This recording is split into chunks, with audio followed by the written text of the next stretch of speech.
hanging around for a while now. Why don't we go back to the Spina di Rosula base in the court of Fontaine and have a rest? Navia said something about having a place ready for us there, didn't she? Come on, let's go!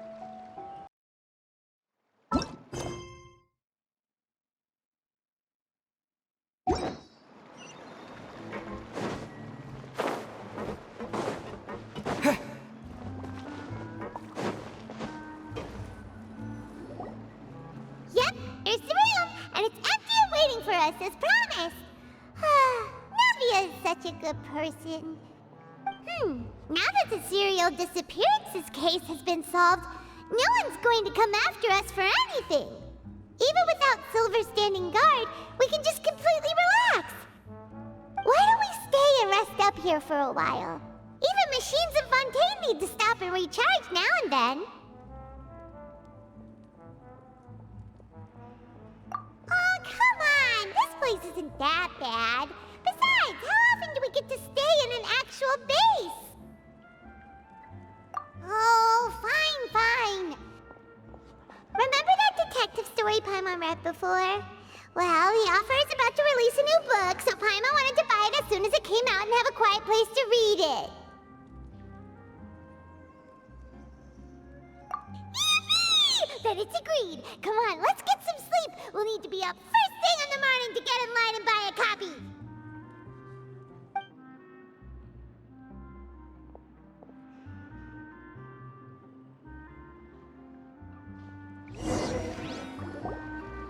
Paimon didn't expect that style at all. Even though it's a detective novel, it's also like a social documentary. Whew. It's actually pretty good. No! Paimon just spends a bit more time sleeping than you, that's all.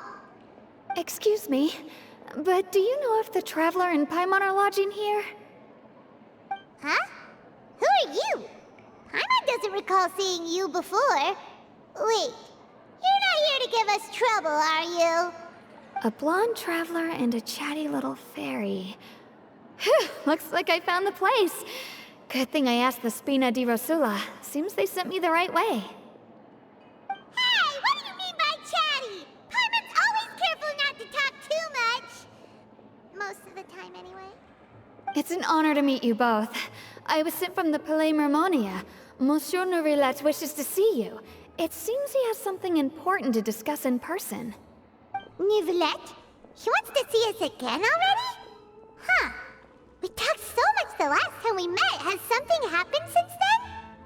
I am not privy to the details. It would be best if you came to the Palais Mermonia and asked Monsieur Neuvillette in person. If you say so, but Paimon has a bad feeling about this. Now that I've delivered the message, I'll take my leave. Thanks!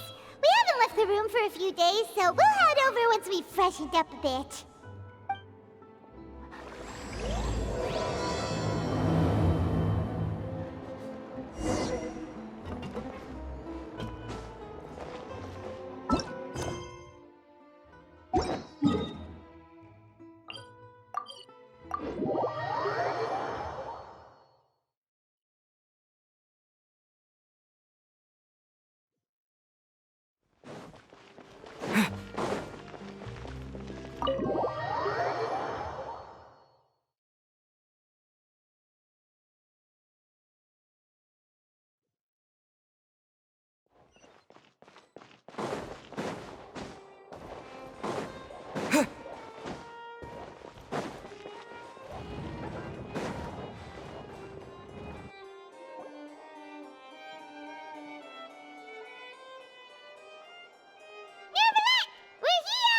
Did you want to see us about something? Huh? Why were you just standing there? You daydreaming or thinking something over? Yes, I did send someone to fetch you. But as for what I'd like to discuss next, well, I still have some reservations. Given that we've already made the trip here, you should just tell us. Bet you need us to help you with something, right? I do indeed have something I'd like to ask you to do. However, You should wait until after I tell you the details, then decide for yourselves whether you'd like to help or not. The situation is this. It has come to my attention that the Snezhnayan harbinger known as the Knave wants a diplomatic meeting with you, correct? I heard that she was originally from Fontaine, but for her to suddenly arrive here and abruptly request such a meeting like this, I sincerely advise you to refuse her invitation outright. I'm sure you're aware that her purpose is most likely related to Childe's recent predicament. We convicted one of the Snezhnayan harbingers in a court of law, but we have yet to provide any form of detailed report on the matter. This does indeed provide an opportunity for Snezhnaya to put pressure on us. I believe we should adopt an evasive stance until we can provide a proper explanation and have a preliminary plan on how to deal with the matter. No, we shouldn't. I think we should agree to the meeting. Oh? Well, you see, we are the ones that owe an explanation. If we keep putting off the meeting, it could easily result in the problem escalating, right? It's like a fight between two friends. If they don't agree to see each other and talk in person, isn't it possible that the friendship could end entirely? Though diplomatic relations between Fontaine and Snezhnaya could be considered as friendly, it is only superficially so. You wouldn't go so far as to say that our nations are friends, as you did in your example. It was just an analogy. An analogy, okay? Moreover, even if we were to talk in person, if we don't have sufficient information prepared, it is quite possible the result wouldn't be restored relations, but a complete falling out. I don't think we should overthink those possibilities yet. Ahem. Even if the logic of the divine is not immediately apparent, its wisdom will only be revealed with time. Besides, you'll be at the meeting. If any problems do pop up, you'll have no problem navigating them. I must clarify that interacting and communicating with people outside of court is not my cup of tea. It seems you think too much of me. But more importantly, when did I agree to join the meeting with you? You mean you won't come? No, that won't do. I can't go to the meeting alone. You have to accompany me. I must take you with me. Lady Furina, could there be something else regarding this matter that is being kept from me? No, not at all. Look, I am the Hydro Archon of Fontaine, Focalor, the god of justice who is loved and adored by many. So I only hope that justice will be served in this matter. Don't overthink it. I'll go find someone to arrange the meeting.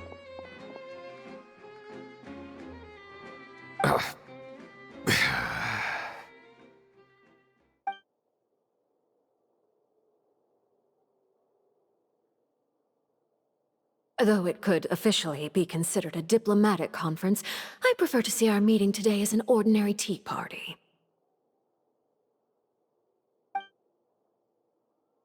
I assume you see it the same way, Miss Furina?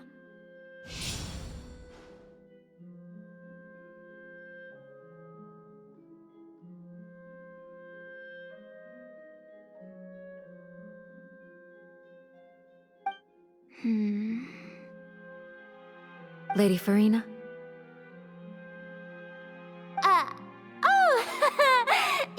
Yes, that's right. Just like you said, a tea party. I should thank you for providing the pastries. They look delectable. To make this tea party even more lively, I've invited someone else to join us today. It's a pleasure to meet you, Monsieur Neuvillette. I was born in Fontaine, so naturally, there's no need to introduce the nation's revered Iudex to me.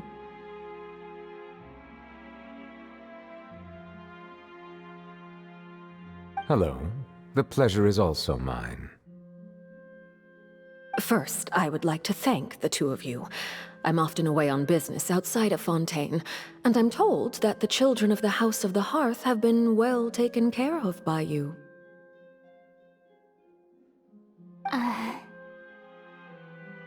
Oh, I'm not referring to when my children, Linny and Lynette, were falsely accused by you. Please don't misunderstand. The children of the House of the Hearth are often misunderstood, perhaps due to the reputation of the Fatui. There's no getting around that.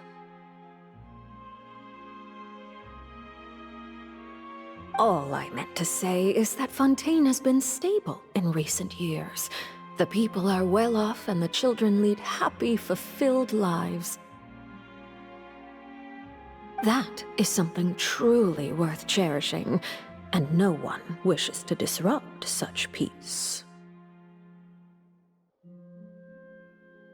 Now then, you have come regarding the matter of Childe, correct? Well, yes. It appears the ever-busy Iudex Neuvillette doesn't wish to waste time with diplomatic pleasantries, and hopes that we can get straight to the point of our talk. Yes, as you surmised, understanding Childe's situation is indeed one of the goals of this trip. As we are both diplomats from Snezhnaya, as well as Fatui harbingers, Childe and I have always been colleagues. Were anything to happen in Fontaine, each of us would serve as the other's attorney to resolve the issue. So now, in my capacity as his attorney, I request that Childe be turned over to Snezhnaya. We have a responsibility to cooperate with Fontaine and resolve what has happened to him together. The rules governing attorneys only apply before a trial has concluded. Since a verdict has already been rendered, we see the case as settled. I apologize for being unable to grant your request. An outright refusal. Very well. I respect all the rules of Fontaine's courts, just as I respect you as Chief Justice. Okay, why don't we back up a step? You don't need to transfer Childe to us. I only request to enter the Fortress of Meropide to see Childe and confirm his condition.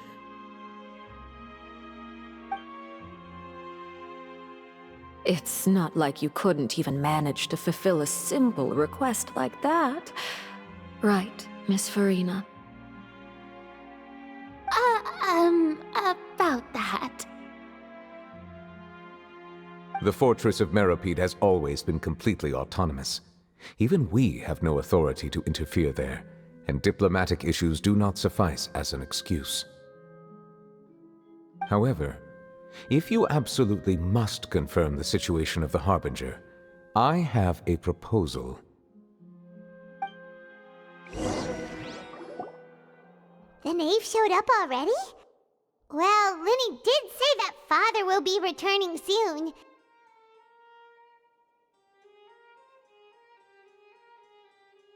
We didn't even know that Linny was from the House of the Hearth at the time, so we kinda overlooked that information. Yes, thank you for your kind advice. I'm well aware of the situation. I also noticed that Lady Furina acts a little odd and unnatural whenever I bring up matters related to the Knave. Could the Knave be threatening Lady Furina or something? If that were the case, then why wouldn't Lady Furina inform me? And what means could the Knave possibly have to twist the arm of an Archon? So maybe that's not very likely. Even though Furina can act a little weird at times, she's still an Archon. In reality, this problem is even more thorny than it appears. According to reports from the Fortress of Meropide, Childe recently disappeared under mysterious circumstances. The details are still unclear. We cannot rule out an escape, but there have also been no reports of him outside of the Fortress of Meropide.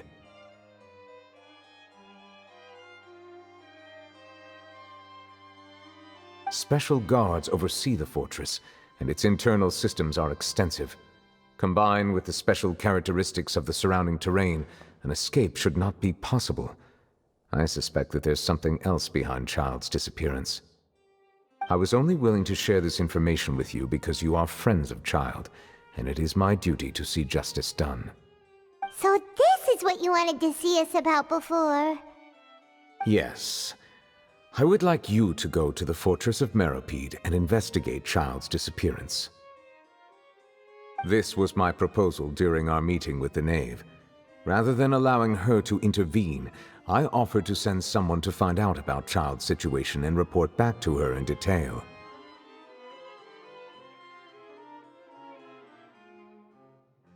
The Knave did not seem satisfied by my proposal, but she still agreed to go along with it for the time being.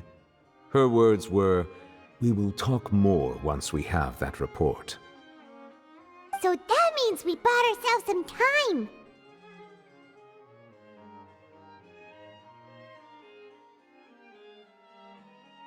Firstly, you're already acquainted with Childe. Your eyes may discern relevant details there that others would miss. And secondly, is the consideration of the unique nature of the Fortress of Meropide. Isn't it just Fontaine's prison? I would not define it so crudely. The Fortress of Meropide is not affiliated with the court system of Fontaine on paper. It has always existed as an autonomous entity. Early in Fontaine's history, criminals were punished with exile, not imprisonment. Even today, sentences against convicted criminals still include exile, just as before.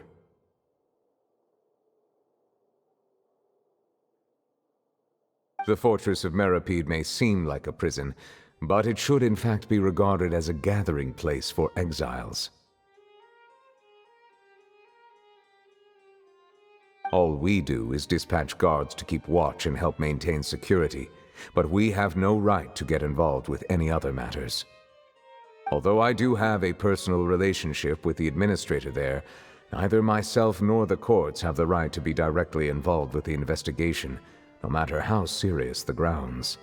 Oh, Paimon gets it now. That's why you need us to conduct our own investigation as a third party, right? Correct.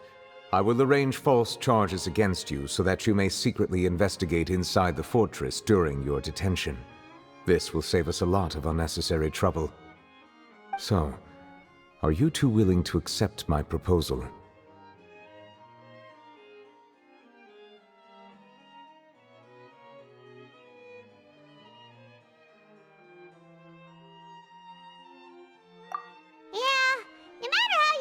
It seems we're the best choice.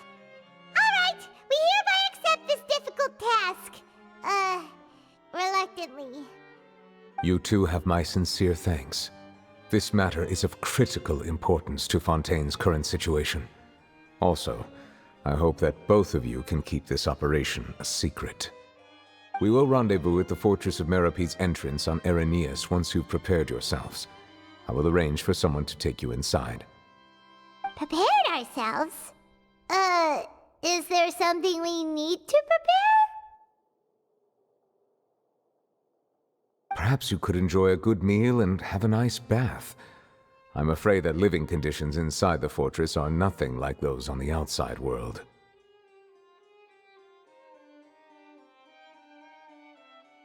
Oh, right! Even though we'll be there on trumped-up charges, we'll be in prison for real. On second thought, is it too late to back out? Please do not worry. Since you are sacrificing both your time and quality of life for the sake of delivering this report, you will be compensated according to the highest standards permitted to legal staff, regardless of the outcome. Now,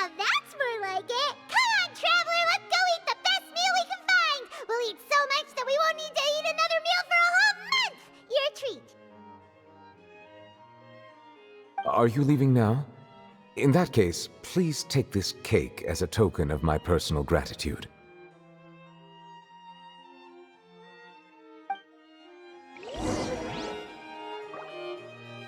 Oh, no need to thank me for it. Just be sure to enjoy it.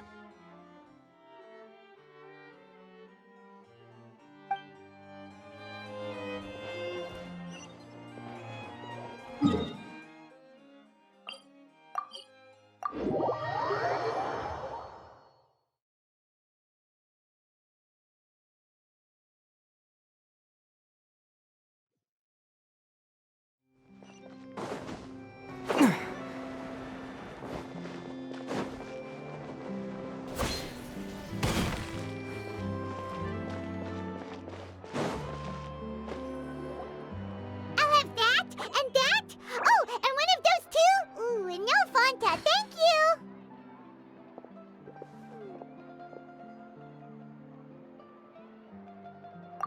That cake was pretty good. But as soon as Paimon remembered that we were about to go to prison, Paimon's stomach suddenly became completely empty. Now that Paimon thinks about it, we've always been super careful ever since we arrived in Fontaine. Just to avoid breaking any strange laws here.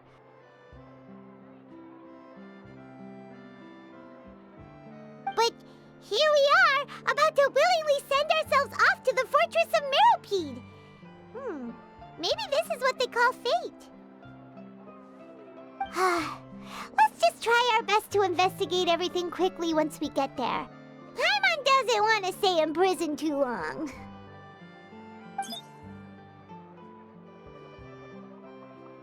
Oh, what is that I hear? Is it the taste of a breaking story? Hey! You can't hear a taste! And what are you doing here, Charlotte? Oh, don't remind me. I invited an eyewitness to a case to eat here, and I was planning to get some great material out of him. But he didn't even show up. Calm down, calm down. This is nothing new. As a journalist, you should be used to this by now.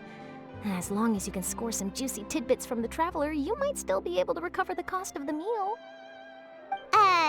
You know we can still hear you, Charlotte. Never mind. It's nothing. I just heard you mention the Fortress of Meropide. You didn't commit a crime, did you? Please tell me all about it. No way! We would never! We're just going there to...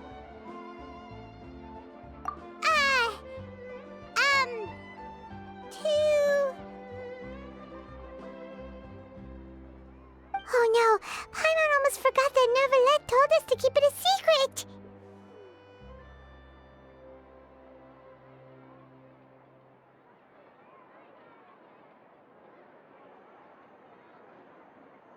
Huh? You're being arrested for that? Oh, but now that I think about it, I suppose that's not completely unreasonable. That's pretty despicable, almost as offensive as committing theft. You mean Paimon really did something that serious?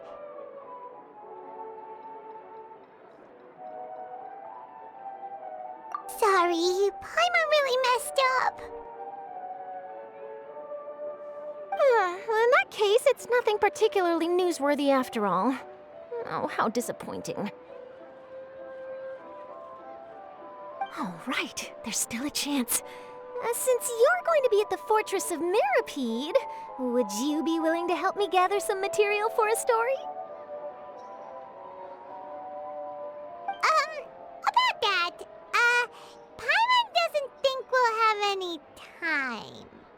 Oh, it's nothing difficult. All you have to do is think of a way to get some time face-to-face with the warden of the fortress. He was awarded the honorary title of Duke in Fontaine. Sounds really cool, huh? Only those who have made significant contributions to the nation have been conferred this title. It's incredibly rare. On top of that, the Fortress of Meropide has never been under the jurisdiction of the courts. Practically nobody, including journalists like me, knows anything about the person in charge there.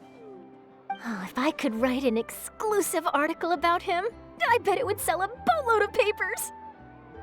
You make it sound easy, but it really depends. Of course! I wouldn't ask you to do it for free. So this meal is on me. Alright, you got a deal. We'll do anything you want.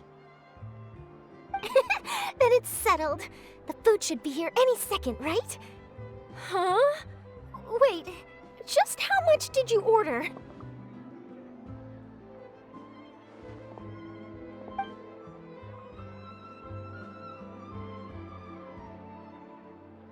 Oh, Paimon's so full.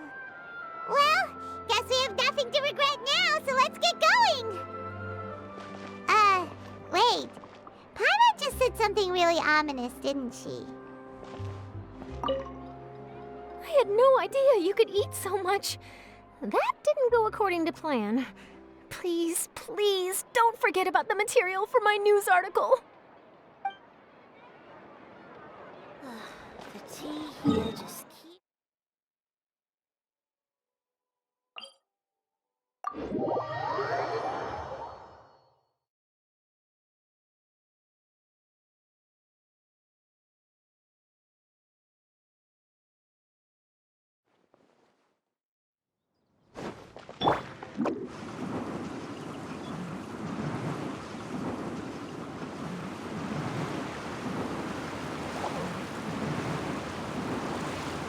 And away I go!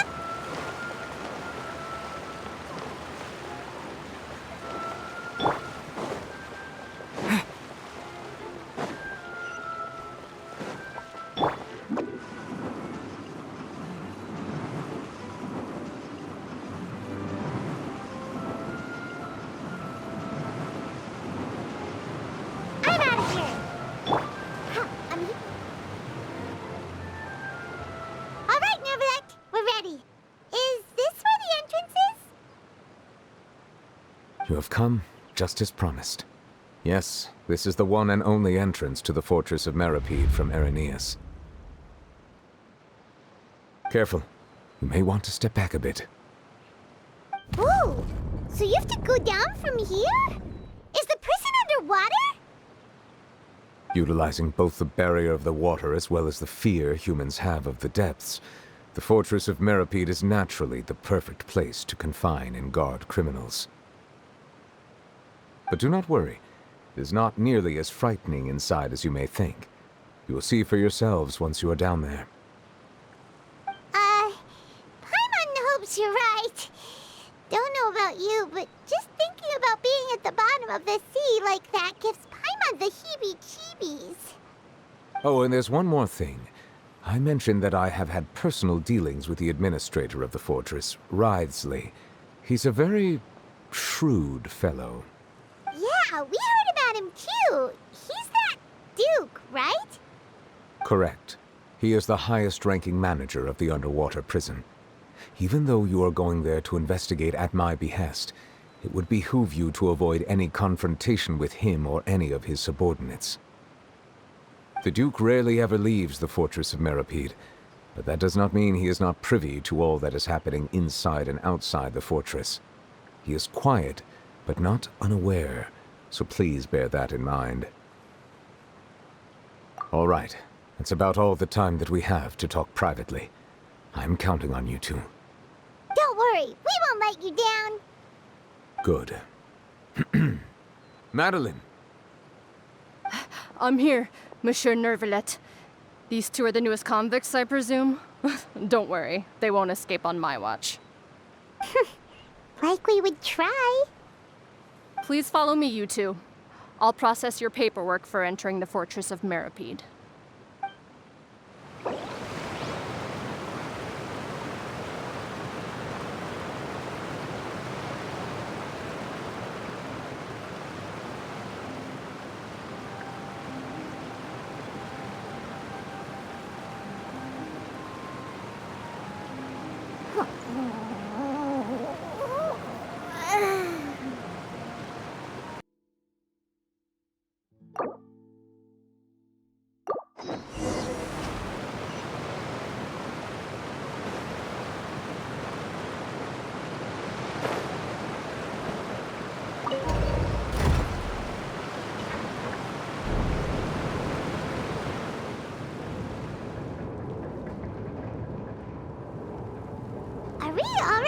underwater now? Huh. So this is what it feels like to be a criminal in Fontaine. You two seem to be taking this pretty well. It's rare to see convicts in such a good mood.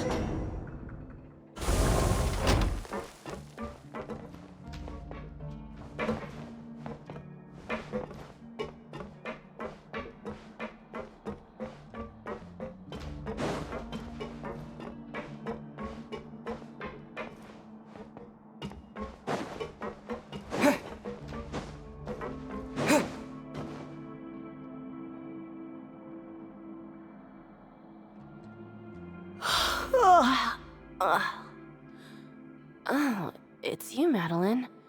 Why'd they make you make the trip down here today? Monsieur Neuvillette personally requested I escort these two convicts. I suppose he was concerned others might not be up to the task. Well now, aren't you the lucky one? Must be nice to be on good terms with the big shots like the Chief Justice.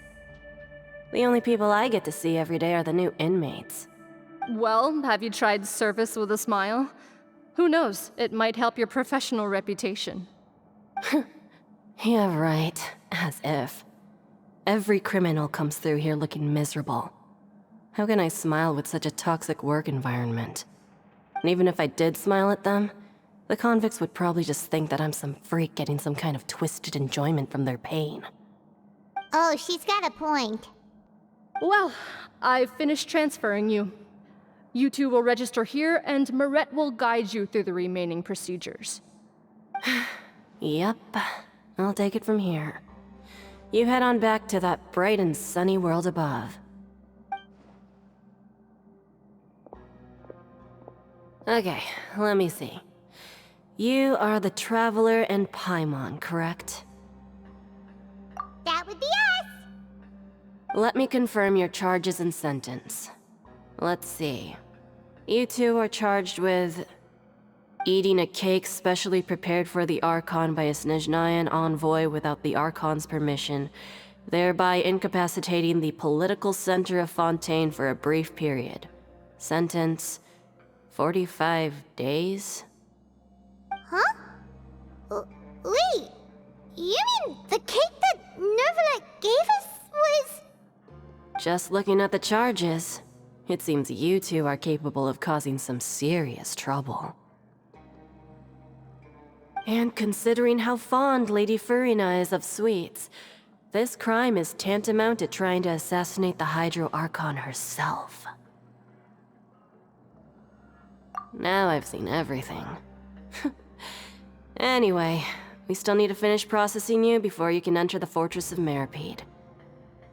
Please stand in front of the board over there. I'll take your mugshots with my camera. Oh, all right. But be sure to catch Paimon's good side.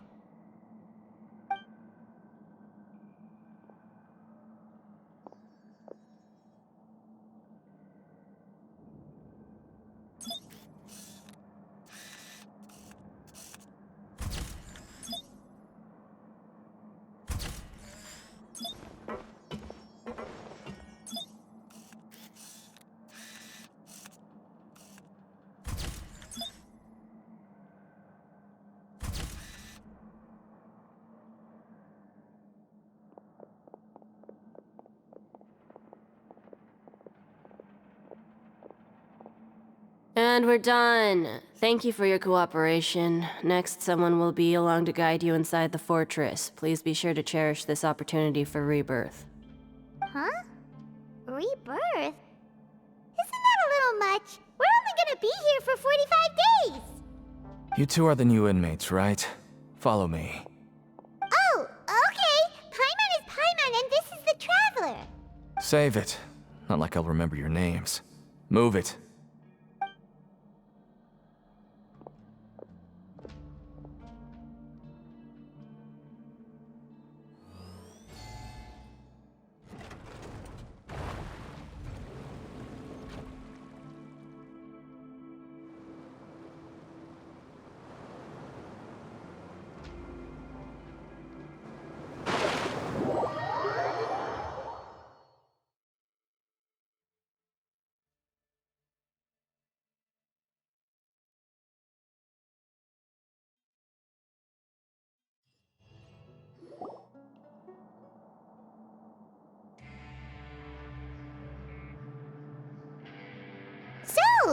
Are you one of the guards here?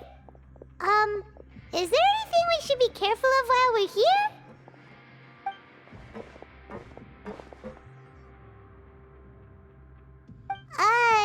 Did Paimon already ask something she wasn't supposed to? Why should I tell you anything? What's in it for me? This is exactly why I can't stand you fish. I wouldn't even be doing this if it weren't for the credit coupons. Credit coupons? Alright, seeing as you're not the annoying kind that's getting dragged in here crying and blubbering, I guess I can tell you a few things. But next time, it'll cost you some coupons. Mora means nothing here. Here, we use credit coupons. Coupons can get you almost anything in the Fortress of Meropide. Desires? Fulfilled. You want power? No problem. Coupons can even change fate itself. So, credit coupons are a currency that can only be used here? It's not as simple as that. Like Moret said, everyone gets a chance at rebirth. No matter how much money or power you had before, it means nothing once you set foot inside the Fortress of Meropide. You have to start over and earn your coupons.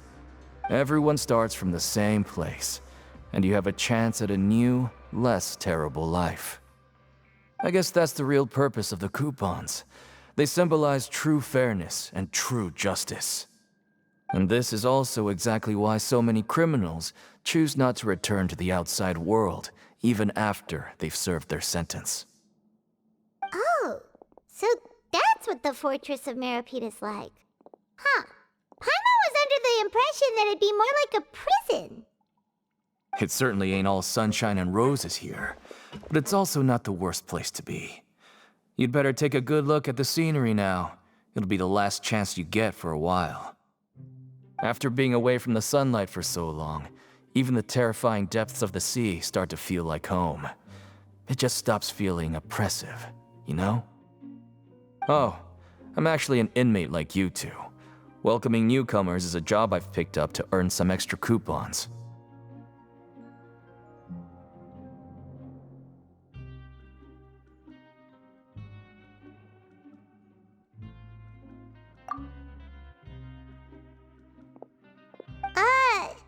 Why aren't you answering us again? I've told you enough for free. Any more info is gonna cost you. So all you care about is Mora! Wait, no. Coupons?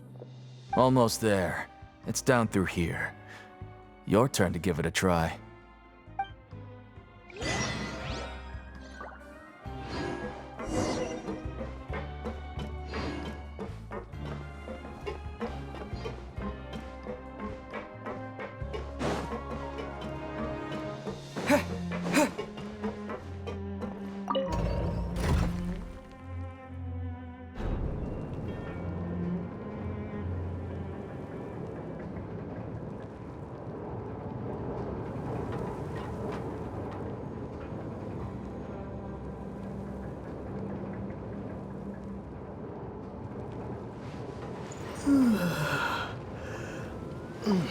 So, we're going even deeper now? Just how deep down are we? It's like a metaphor for your previous life, isn't it? Our lives weren't that bad.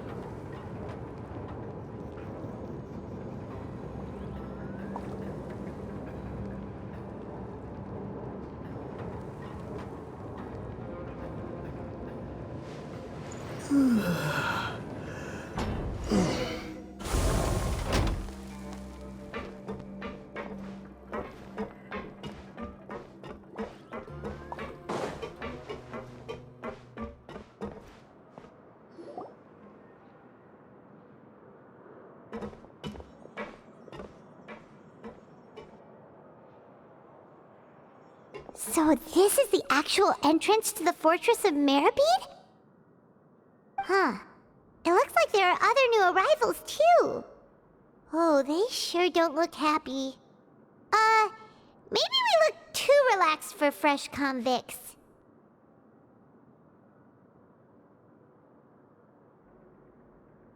Oh, right. We're on someone else's territory now. We need to think of a good way to act like criminals to get by. If we're discovered, even Neuvillette might not be able to rescue us.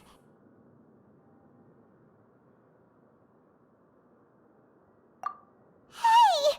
Don't scare Paimon! Oh, Paimon's not ready for all this. Look, I don't really know you, and I have no idea what kind of crime you committed, but you wouldn't have happened to anger someone important, did you? Someone important? Paimon doesn't think so. Wait, why are you suddenly trying to talk to us now? Now's not the time to worry about that. Anyway, it's over there, so you just go on over there by yourselves. I've done my job, so good luck. What was that all about? Wait a second. Are there usually so many Gardermechs around here?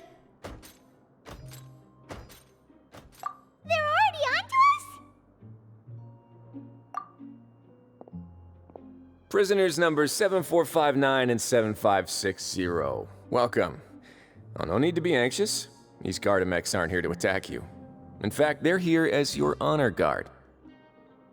When I heard that you were friends of Monsieur Neuvillette, I had the Gardermechs come and wait in formation. Wait, you know about our connection with Neuvillette? The seafloor isn't as cut off from the world as you might imagine.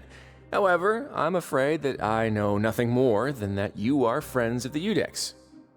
And as you can see, committing a crime means being sentenced here, even if you're friends with the Chief Justice. Quite fair. The Duke! Greetings, Your Grace. Lovely weather today, isn't it? Oh, greetings, my good fellow. Well, I'm willing to imagine that the weather is as good outside the sea as you say it is. How great it would have been if only the Fortress of Meropide had been built on the coast, huh? It would have been so convenient to enjoy a nice chat in the sunshine. My profuse apologies. I just got so nervous when I saw you, So this is the Duke. He sure looks a lot younger than Paimon imagined. The Traveler and Paimon, correct? Mr. Deacon here was responsible for your welcome. I trust you were satisfied with his guidance?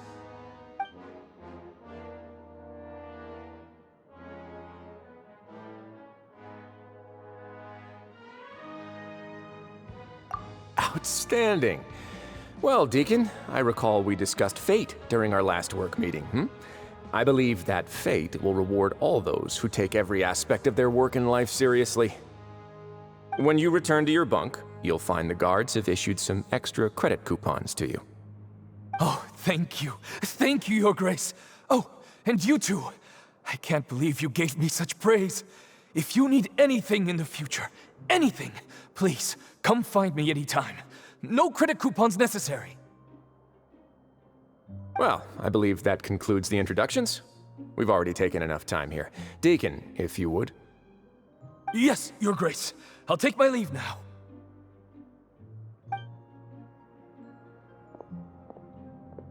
Please, follow me. To make you feel more welcome, I'll show you around the various facilities of the Fortress of Meropide. I hope it'll help you adjust to life here. He's going to personally give us a cure? Huh. Paimon can't figure out what this guy's thinking at all. No wonder Charlotte's so interested in him. He's one of those mysterious types. All right, let's keep up with him.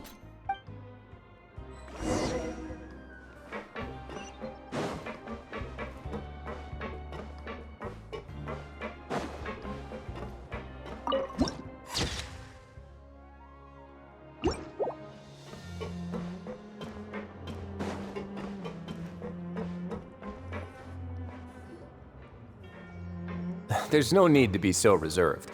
The label of criminal is nothing but one of many identities, and being criminally inclined here at the Fortress is just one of many ways to survive. Is it really okay for the warden to think like that? We're real criminals, you know. what if we're too difficult to handle? Well, then maybe you'll be able to carve out a name and a place for yourselves in this underwater world, But before you go in swinging, please remember that in the Fortress of Meropide, it's better to not cause trouble for yourself or for the guards. Now, we've arrived at a very important place, the Coupon Cafeteria. You can come here and claim 1 welfare meal each day. Welfare meal? You mean it doesn't cost anything? That's right. Criminals are essential to Fortress operations, so we must guarantee that they at least have the basic means to survive. But that's not how it was. Back in the day, it cost your reward coupons just to get a cup of water here. For fish like you who just arrived with nothing, you'd have to go to work hungry until you earned enough coupons to eat. It was only after His Grace became the administrator that we got the free meal rule. Now everyone gets a square meal every day, even no-good slackers who've never picked up a wrench in their whole lives. Nobody starves to death here. In the Fortress of Meropide, credit coupons are the only currency, and everything must be purchased. In some sense, you could say using the coupons is a form of trade. But trade is always conducted by people. So if we want trade here to prosper, we need everyone to work hard and live their lives. If nobody could even afford a meal, then the whole fortress would be up in arms. And that would only make things more difficult for me. So, rather than saying that we're giving everyone a free meal here, you should say that everyone's hard work has improved the living conditions in the Fortress of Meropide. Your Grace's reasoning is correct, but what I said is also true. Whatever the case, hard work is rewarded here. You'd be hard-pressed to find anywhere else as fair and reasonable. Right! Paimon sees your point. By that logic, this place doesn't seem so bad after all. Oh, wait, no. We shouldn't drop our guard so quickly. But it seems the inmates really respect the Duke because of his attitude, right? We should still try to verify the truth with our own eyes.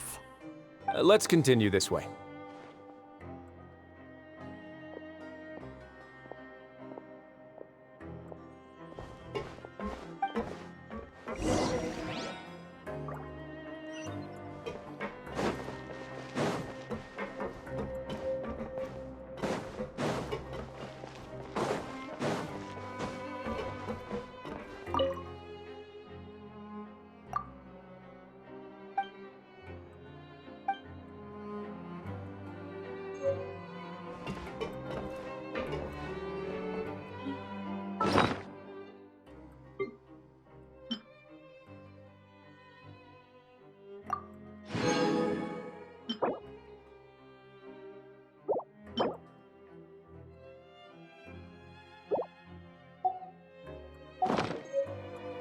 Grab yourself a welfare meal.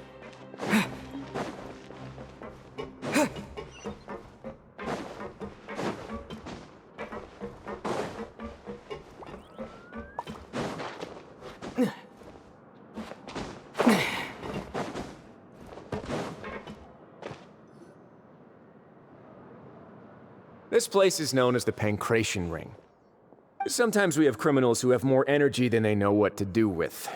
Their daily work alone isn't enough of an outlet for them. So, instead of leaving them to their own devices, we've provided them with this dedicated venue. This way, nobody will get involved unless they want to be. Pancration matches? And you can earn extra coupons? Oh, what do you think, Traveler? Interested?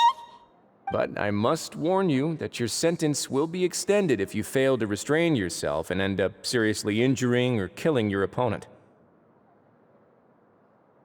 So, did you set this place up too? No, actually. I just granted approval for the organizer to use this area to build the ring, and I collect a portion of the proceeds in return. Of course, the fees are also quite useful. Oh. Do you mind if we ask what they're used for? Sure. Ensuring personal safety, maintaining the arena, and resolving any conflicts that arise. Why? Are you interested in how to manage a pancration ring? Oh, no. Paimon was just wondering if that's how you paid for everyone's welfare meals. A reasonable guess. I see you have a talent for entrepreneurship. Oh, you hear that? Paimon has a talent! So we can start a business here? That is something you can discuss between yourselves later. Let's move on for now.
Your Grace. Good morning. I mean, good afternoon. No, wait, what time is it again? What time indeed? Time waits for no one, so it's best to keep an eye on it. My apologies, Your Grace. Jeez, that guy's so nervous he almost forgot to breathe. Sorry, forgive my manners. These are the dormitories, which is where inmates sleep. The guards will inform you where your bunk is later. In the Fortress of Meropide, criminals usually spend most of their time in either the production zone or the sleeping areas. The production zone? What does it produce? Is that where we'll be working? Not necessarily. Though working in the production zone is the most reliable way to earn credit coupons. If you have other skills, you can skip your shifts to earn them in other ways. Wow. Wait, you're the manager of this place, and you're just telling us to our faces that it's okay to skip work? The fact that the Fortress of Meropide has continued operating completely autonomously is proof enough that most people are willing to work honestly and earn a stable income. As for what we produce, many of the clockwork machines seen all over Fontaine originate from our workshop. Therefore, the Fortress of Meropide is not only a place where criminals serve their sentences, but also a giant machine factory. There's no need for me to get into specifics about the production process now. You'll experience it all firsthand when you report for work tomorrow.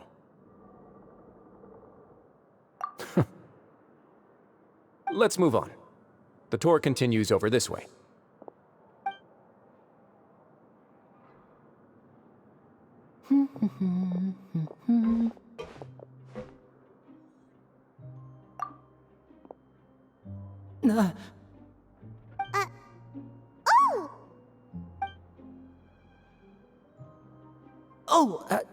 You really scared me there. I didn't expect to see you here, Your Grace. I thought maybe I was so tired from work that I was starting to see things. The only thing you should be seeing is the work in front of you. Stay focused and keep up the pace. Oh? Is something the matter? It's nothing. Paimon's just worried about how hard we'll have to work tomorrow.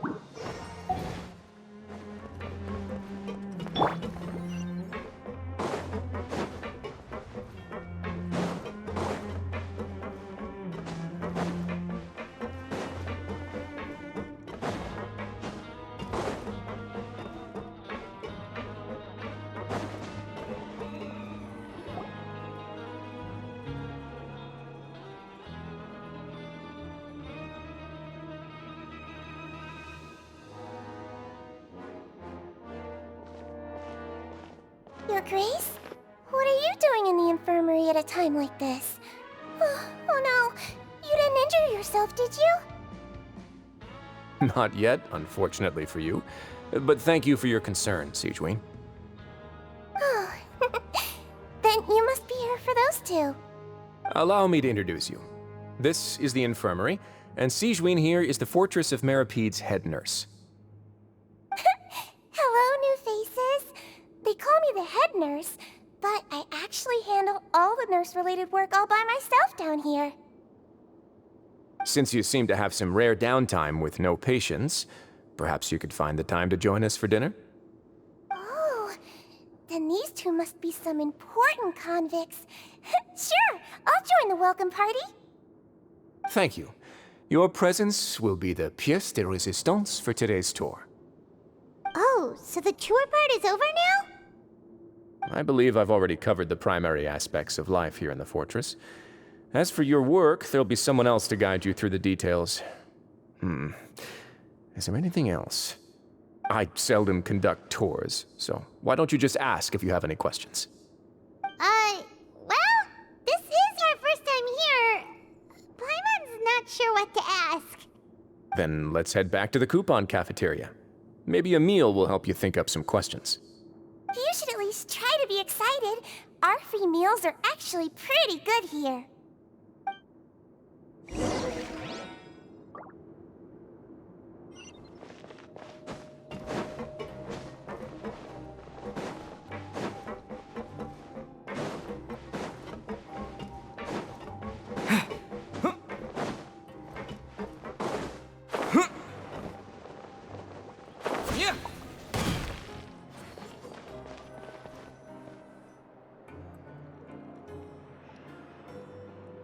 What do you think of the food? Does it meet your expectations? Wow, it looks delicious! Neuvillette made it sound like living conditions in the Fortress of Meropide wasn't very good. Who would have guessed that criminals get to eat tasty food like this every day?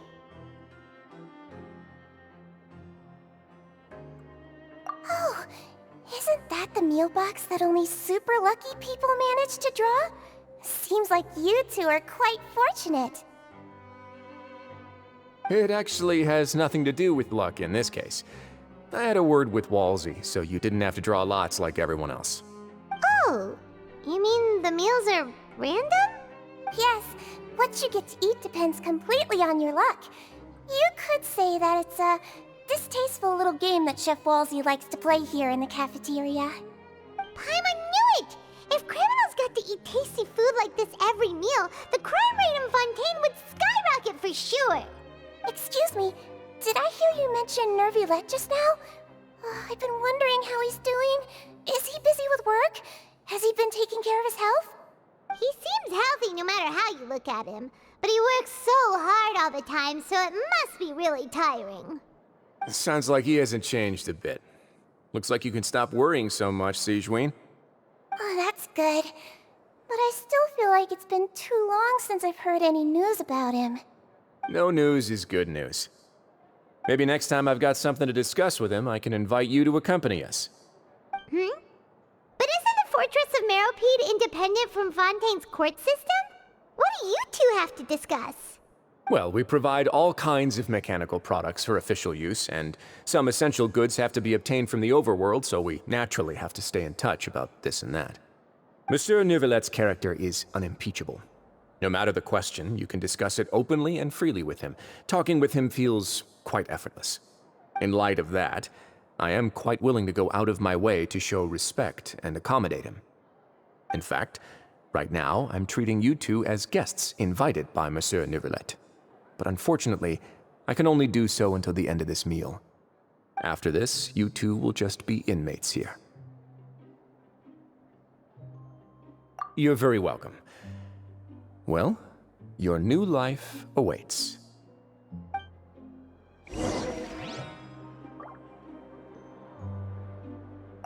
Are you finished eating? Then I recommend that you return to the dormitories and rest. You have work to do tomorrow. Perhaps you were hoping to ask for some special privileges? Sorry, you'll have to use credit coupons like everyone else. It's not as comfy here as you might imagine. Now that I've gotten a good look at you two, I think you're very cute. After all, heavy is the head that wears the cutesy crown. I guess I just want to say, just take care of yourself and don't get hurt.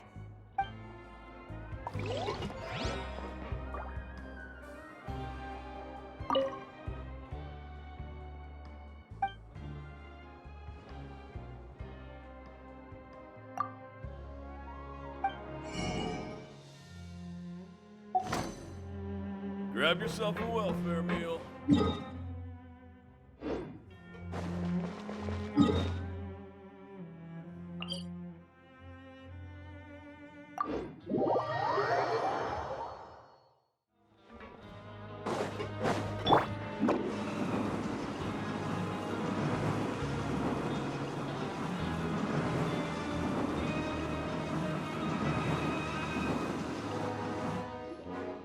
Traveler and Paimon, right?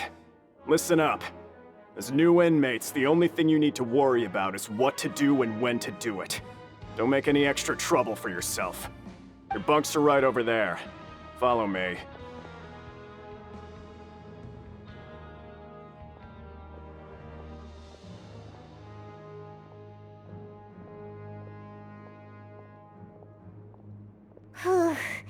So this is where we'll be sleeping from now on. Oh, Paimon can't believe this! The days of staying home and reading detective stories are like a dream now. By the way, Traveler, we saw a lot of things worth investigating just now.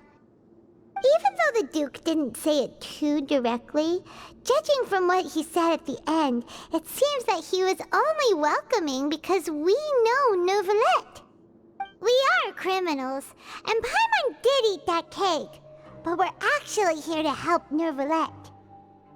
Is it possible that he knows we're here on a mission? Or is Paimon overthinking things? Yeah, Paimon thinks so too. He probably knew why we came here from the very beginning and intentionally wanted to send us a message. Maybe something like, "Hey, I have my eyes on you, so don't try anything funny."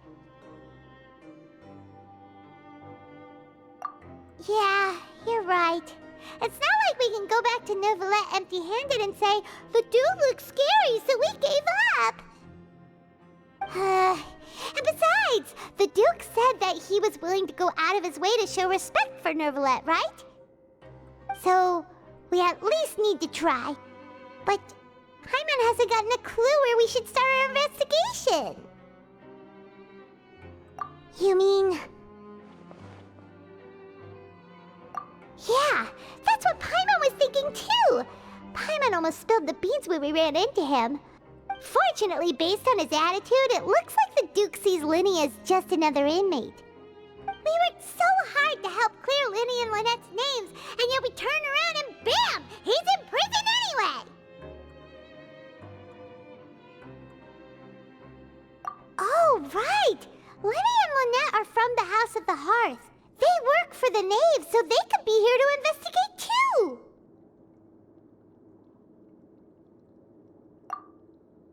Huh? Oh, it's a card! Paimon didn't notice it earlier. It looks like a magician's prop. Lenny must have left it here. He's in prison and still doing his little tricks, huh? Let Paimon have a look. It was nice to bump into you again. Let's catch up in the production zone tomorrow. What in the world? It's written like he's greeting a buddy on the street. Paimon thought he'd write something important. If you say so, we can ask him what's going on tomorrow. Let's get some rest now.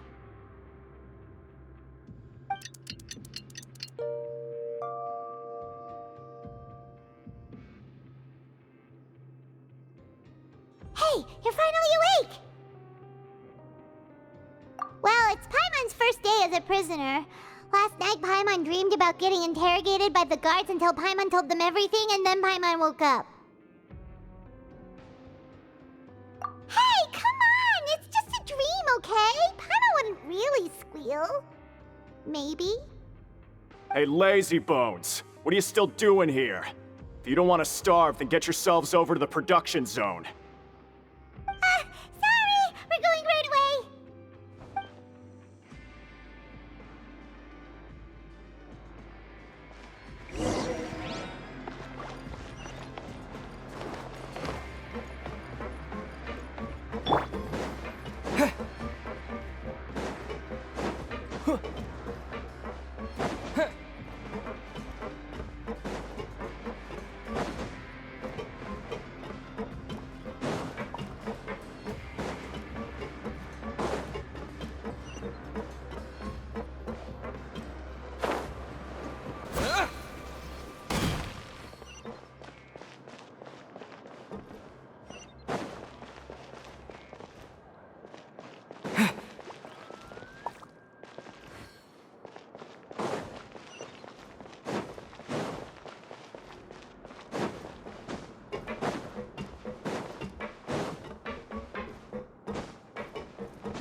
Ah, you must be the catch of the day.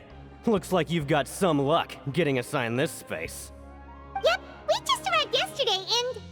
Don't interrupt me when I'm speaking! Yes, sir. Listen carefully to my instructions. I don't want any mishaps. Every machine here is worth more than the both of you. Working around these machines can be very dangerous. Do your job well, and you can eat in the cafeteria after your shift. Get sloppy, and you dine in the infirmary. Anyway, the Fortress of Meropide doesn't want to lose a single one of its machines. And it also doesn't want to waste the production potential of any inmate. You got that? Got it! Your job is to use the machine over there to process widgets. Watch carefully, and make sure you step on the pedal at the right time. If the machine gets jammed, then give it a little maintenance with your fist. Here, take this. Bring me the processed widgets, and I'll give you some credit coupons in exchange.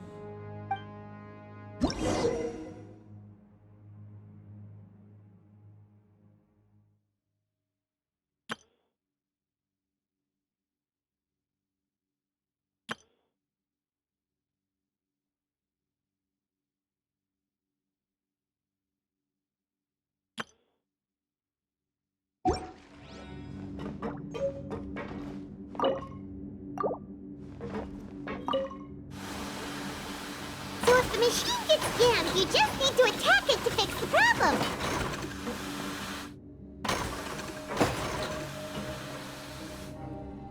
Once the widget is hot enough to blow, jump to step on the pedal and hit the widget with the hammer.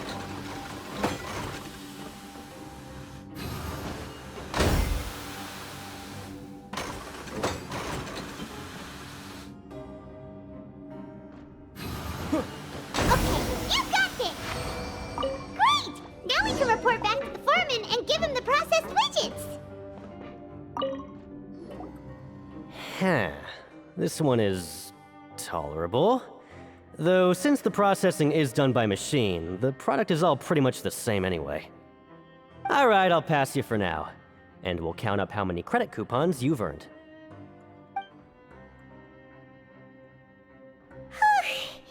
Paimon's exhausted. We're done now, right? Oh, that foreman.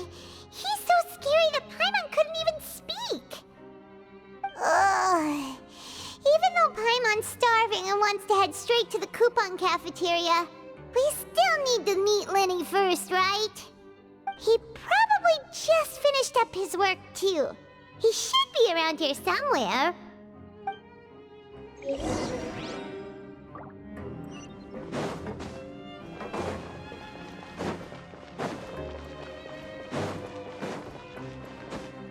Lenny? Mr. Magician? Where are you? Oh, this had better not be some disappearing act. He doesn't seem to be around here. Let's try looking somewhere else.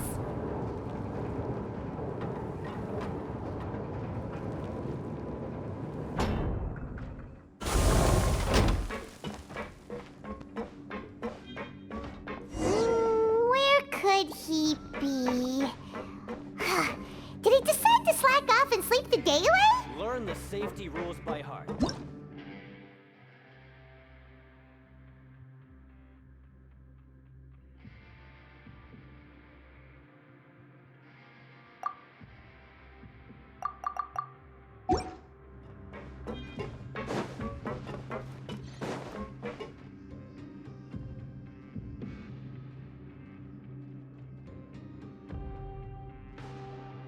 Hey, over here.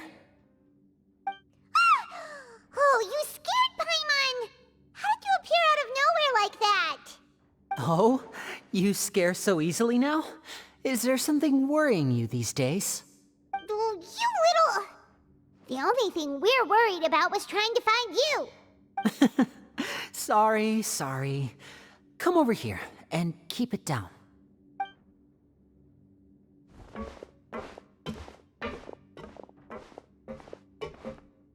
Oh, Lynette! You're here too! You two really are inseparable. That's right. My brother simply can't stand to be away from me. It's not just Lynette. Fremine is also here. Do you still remember him? House of the Hearth, right? Pyro remembers seeing him in the court of Fontaine before. Now hurry up and tell us, how did you end up as criminals this time? We fought so hard at court to prove you were innocent, but now it looks like our incredible court battle was for nothing! Sadly, even the teeniest of things can land you in prison these days. I put together a street performance and used the popularity we gained from the Opera House incident to attract a big crowd. And then? Next, I invited several audience members to participate in the show. And then, with the entire audience watching, their wallet suddenly disappeared. My brother was charged with theft, and I was charged as his accomplice, having assisted him in his crime. It really isn't that bad. The missing wallets are all in the leftmost drawer of the Maison Gardiennage's big filing cabinet. We just need to see how long it takes to discover them. Yep, we should be released then. In terms of the magic trick itself, I think the performance went perfectly. Leave it to Lenny to magic himself into prison. Indeed. Last time I hid my identity from you, I promised that I'd tell you absolutely everything if you were angry about it. No more secrets.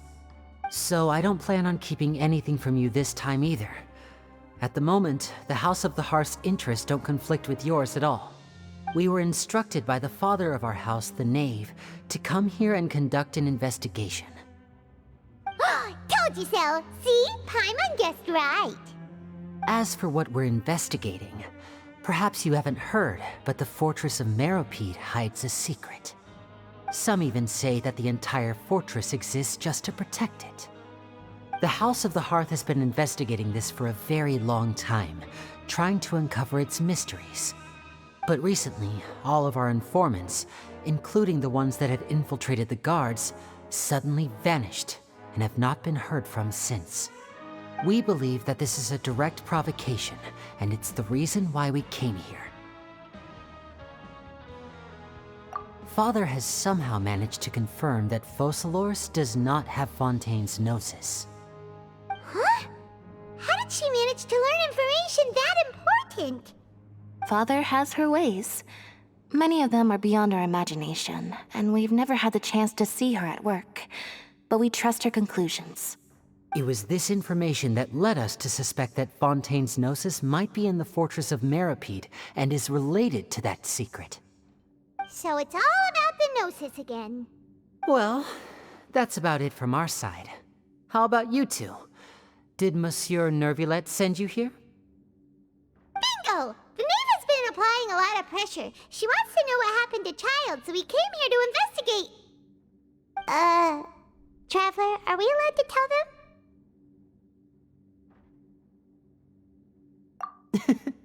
You don't need to worry too much about that. She's just asking for a report on Master Childe's predicament as a means of pressuring you.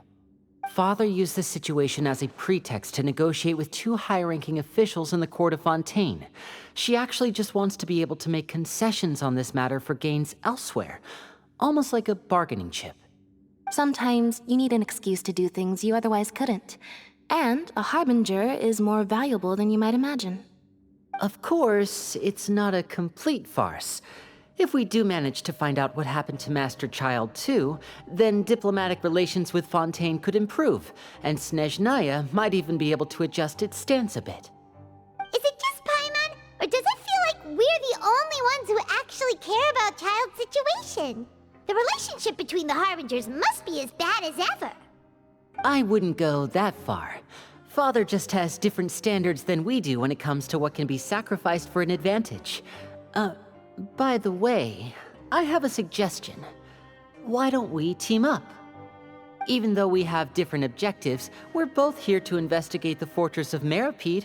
It would be more efficient for us to work together. As you know, the House of the Hearth has many reasons to seek the Gnosis, but our highest priority remains resolving the prophesized crisis. You can trust us on that.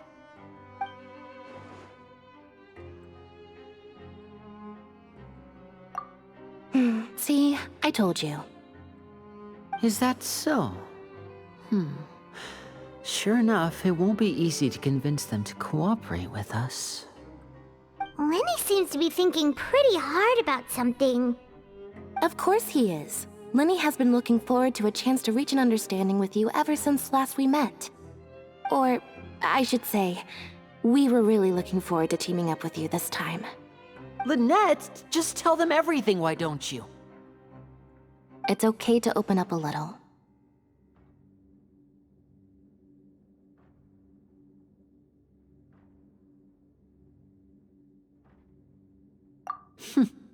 Very prudent of you, and consistent with your behavior since we first met.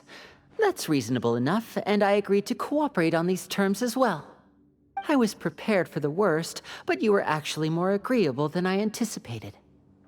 All right then, there's no time to lose. I have some information to share, so listen carefully. Since Lynette and I arrived here, our investigation uncovered the fact that the Fortress of Meropide has a forbidden zone. Most people just clammed up and wouldn't talk, but after asking the right questions, we were able to confirm the existence of the forbidden zone from the guards. You should be aware of that while you're investigating. A forbidden zone? Oh, could that be where Childe disappeared to? You're right, we'll definitely keep that in mind. Good. That's the most suspicious thing about the fortress that we know of so far. We have a few other unanswered questions, and we'll be investigating those as quickly as we can. Anyway, I hope you find our information useful at least. Oh, look at the time. You two must be hungry. You should go to the coupon cafeteria and get something to eat. I'll use my cards to get in touch with you again in the future. Oh, that's just what Paimon wanted to hear! Paimon's starving after all that work today. We can talk more about the investigation later. Let's go get some grub!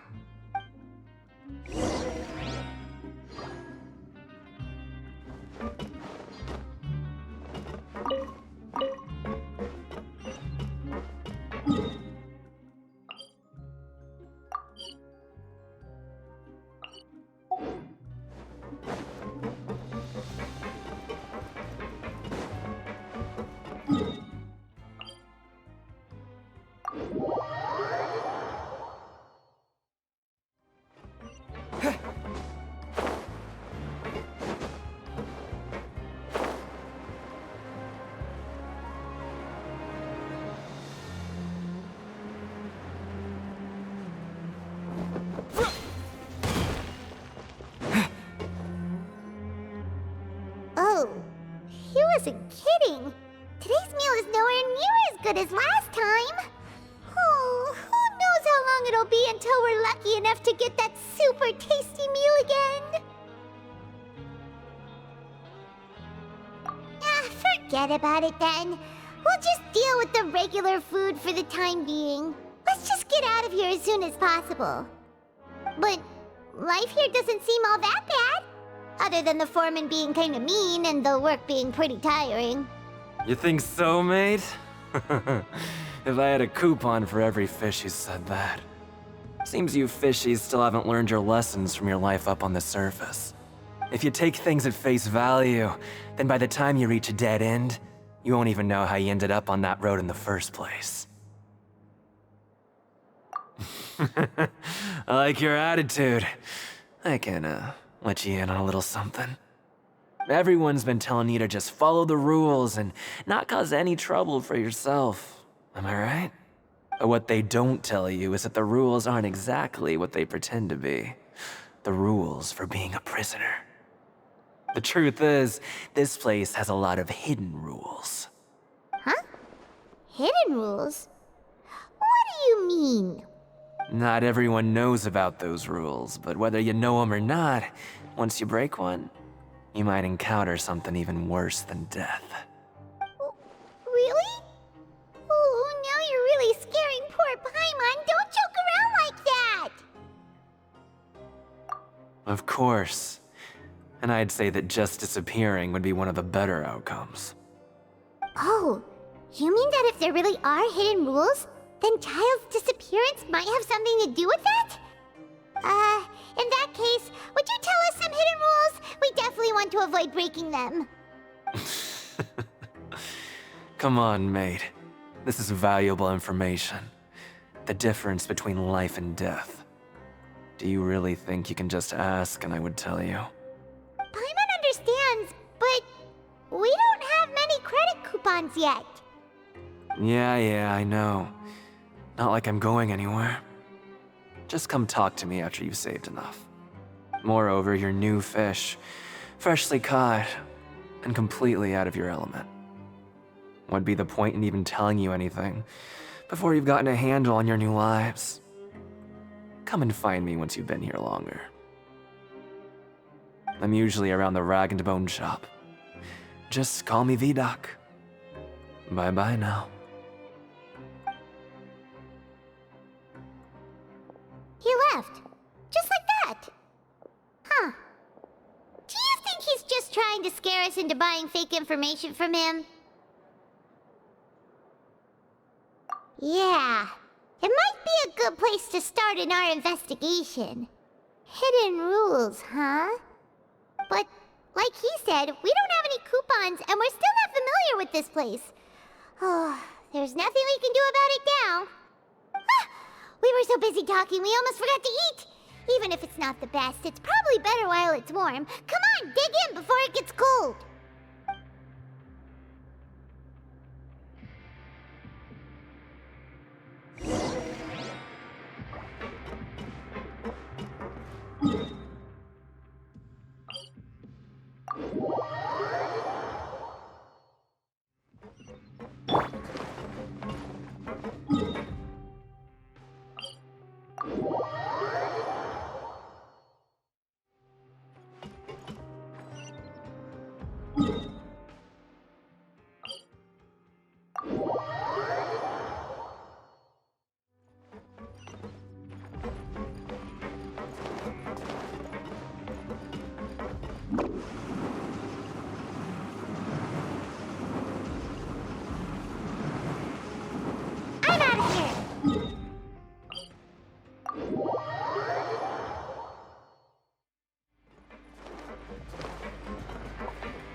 So Paimon just confirmed with the guards that our shift is set for every morning, and we're free to do whatever we want all afternoon.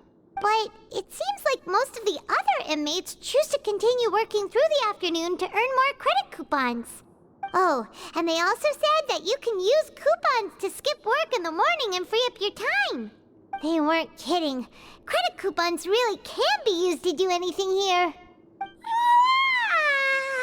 Paimon's so tired. And we'll need to wake up and go to work in the morning. Without any credit coupons, it's not like we can really do anything else. Nighty-night, Traveler. Paimon hopes we can keep making progress on our investigation tomorrow.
What's wrong? You seem to have something on your mind. Did you dream about something last night? Is that even possible? Unless it wasn't an ordinary dream?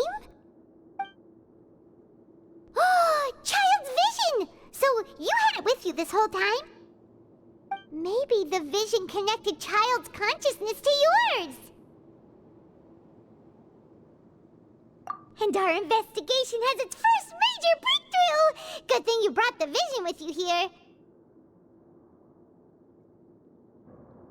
So what did you see in the dream? Do you know where Childe went? Huh. Okay. Well, hopefully it'll be a bit more helpful in the future. What's more important now is that it's the start of another new day as prisoners. Let's do our best to earn more credit coupons. What's the plan for today?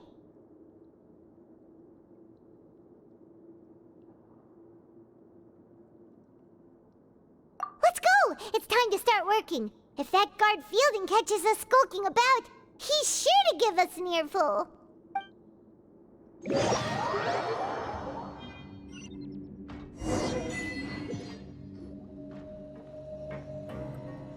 Look who decided to show up. Get your butts in gear and get to work. Time's a-wasting.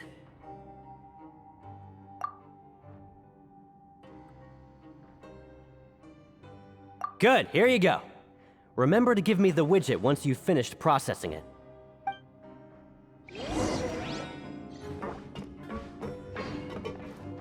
Water jet!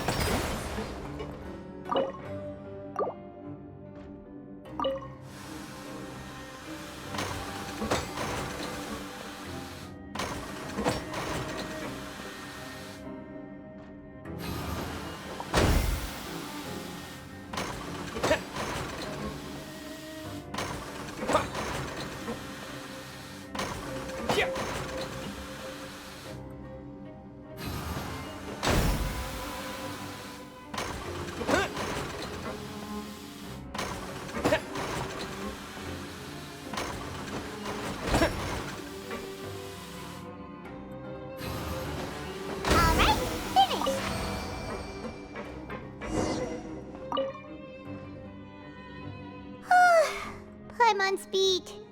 But after so many shifts, it seems we're really getting the hang of it now. Hey there, fellow shift mates. I saw you finished your work, so I thought I'd come over and say hi.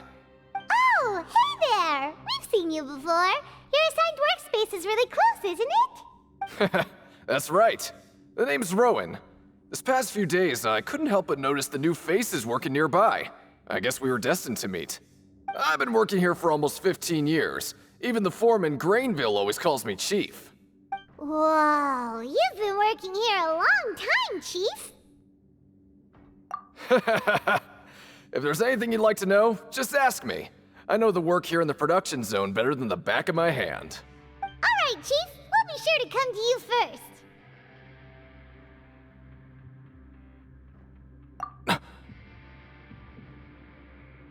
Did you just ask about the rules?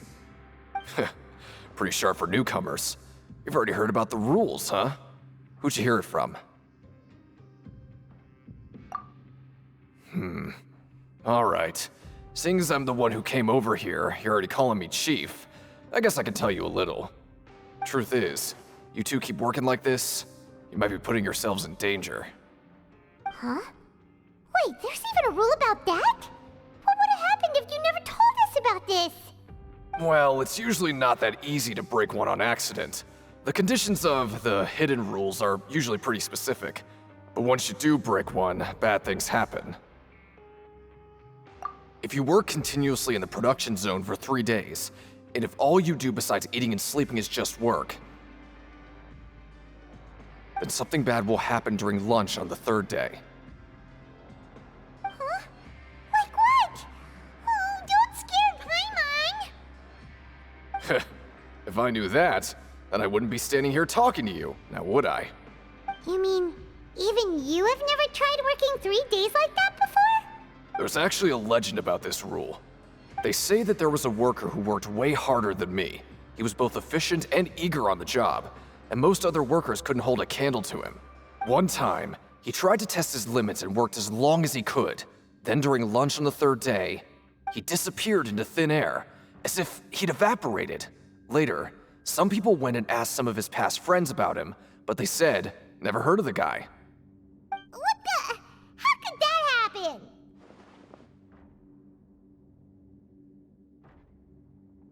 Unfortunately, we were assigned different production zones.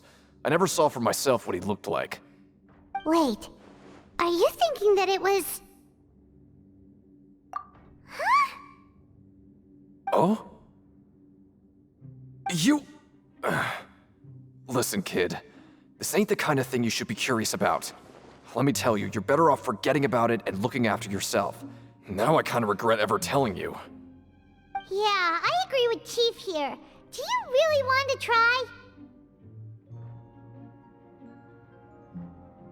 Alright, if you insist.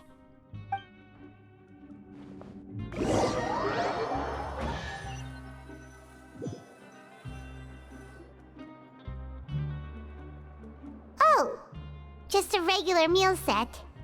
Guess Paimon shouldn't get her hopes up. What would you like to do this afternoon?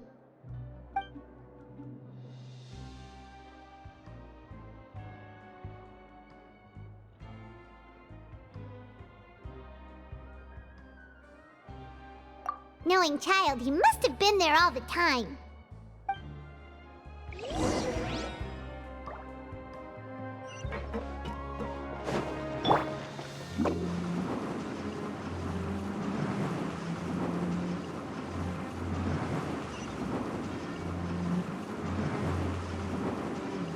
And away I go!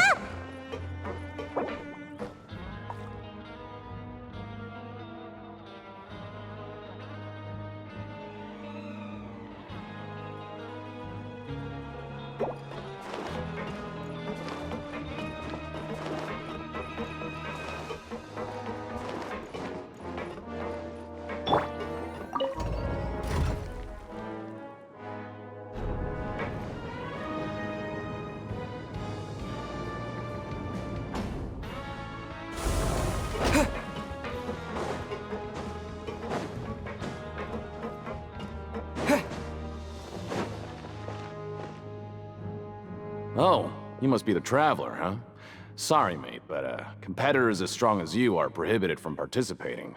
I don't make the rules, mind you, but I was given very specific instructions. Even convicts value their lives, don't they? I hope you can understand. But we have a game here that'll let you show off your strength, and you'll even earn some credit coupons in the process. What do you think? Interested? And if we lose the game, will it cost us credit coupons? Of course. That's the cruel reality facing every competitor in a place like the Pancration Ring. Okay, great. Let me walk you through the rules. The targets in front of you will pop up one after another. You'll need to hit the targets in the same order that they popped up. If you can complete a few rounds in a row with no mistakes, then you'll win credit coupons. But the second you mess up the order, you'll lose. Game over. The game costs 300 credit coupons to have it go. So, you up for it? Thanks for your patronage, mate. Now, let the game begin.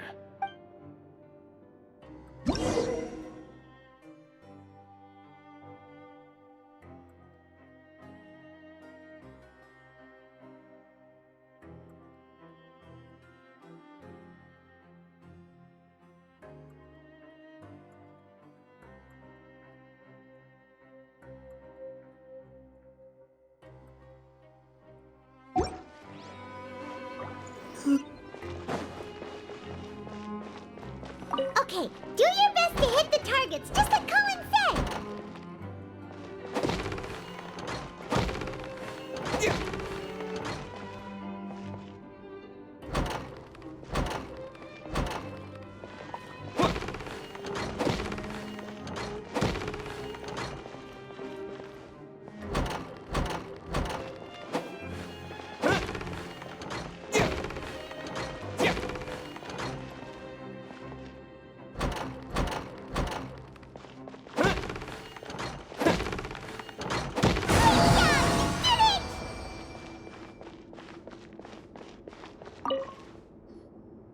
I'll be. They weren't exaggerating about how strong you are. Don't worry, I wouldn't dream of shortchanging you. Here's the credit coupons you won. Put them somewhere safe. Seems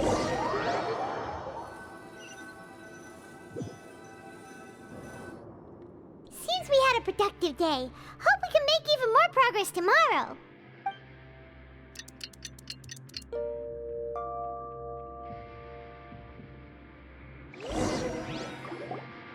Oh, Paimon doesn't want to get up. Paimon still feels completely exhausted from yesterday. What do you have planned for us?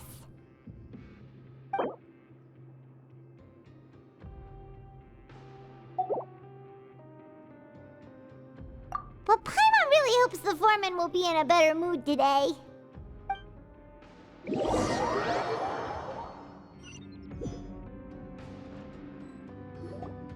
Look who decided to show up! Get your butts in gear and get to work. Time's a-wasting.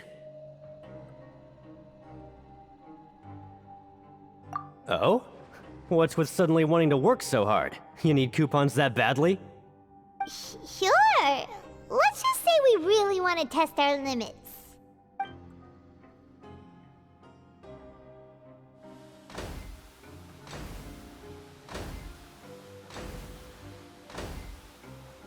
Nice!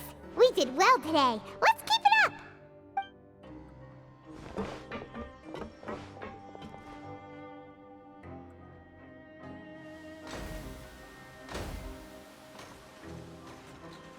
Whew, Paimon's had it. Who knew that processing these widgets would be so tiring?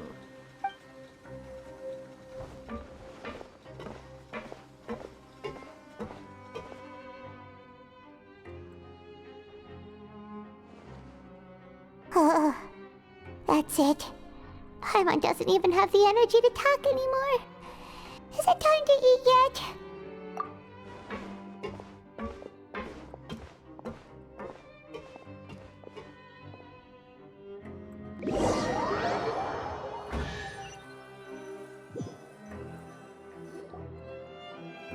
Oh, Paimon's exhausted. It's just work, work, and more work. Paimon's little body can't handle this much longer. Wait a sec. Now that Paimon thinks about it, haven't we been working non-stop for 3 days now? And now it's lunchtime. Oh, Paimon feels a shiver going down her spine. What's going to happen? But it doesn't seem like anything's changed at all. And we made it to the coupon cafeteria safely. Are the so-called hidden rules only a rumor after all? Well, there's no use to just guessing all day. Paimon's stomach has been grumbling the whole time. Let's just eat already. Paimon wonders what we'll get today. Maybe we'll get the super lucky meal. Wait, what? What in the world is this? What's with Paimon's food? And yours is the same. Is this stuff meat? But it looks and feels so bizarre. What kind of chef would make food like this? What do you think is going on? Is this the bad thing that Rowan was talking about? No, stop right there. Paimon gets what you mean, just don't say it. Hey, isn't that Woolsey over there? He must have made the food, right? So let's just ask him about the food and be done with it. Hey, Woolsey, have a moment? What is it? I'm about to go report the numbers for today's free meal, so you'd better make it quick. It's about the meat in our meals. Look, does it seem normal to you? The meat? Oh, that. Looks perfectly fine to me. Totally normal. You'd better hurry up and chow down. How could this be fun? Hey, don't leave! You barely even looked at it! Hey! Ugh, what should we do now? Woolsey wouldn't even give us the time of day. Is he trying to hide something? Yeah, looks like we have no other choice. Paimon was positively famished a minute ago, but now she's lost her appetite.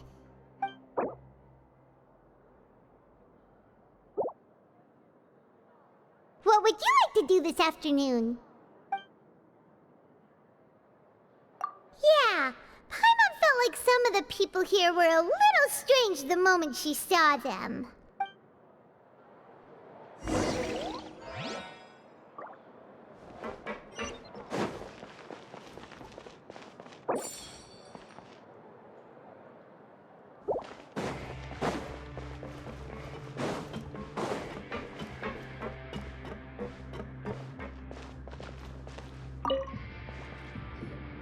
Oh, hello.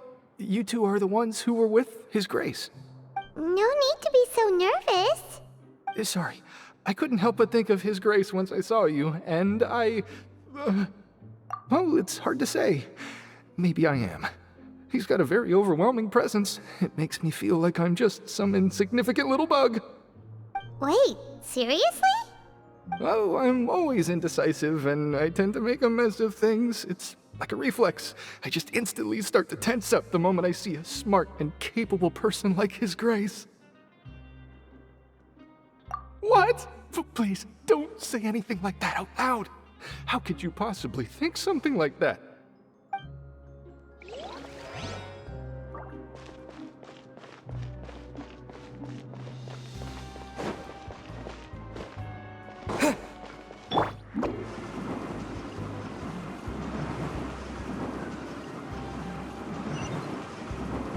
I'm out of here.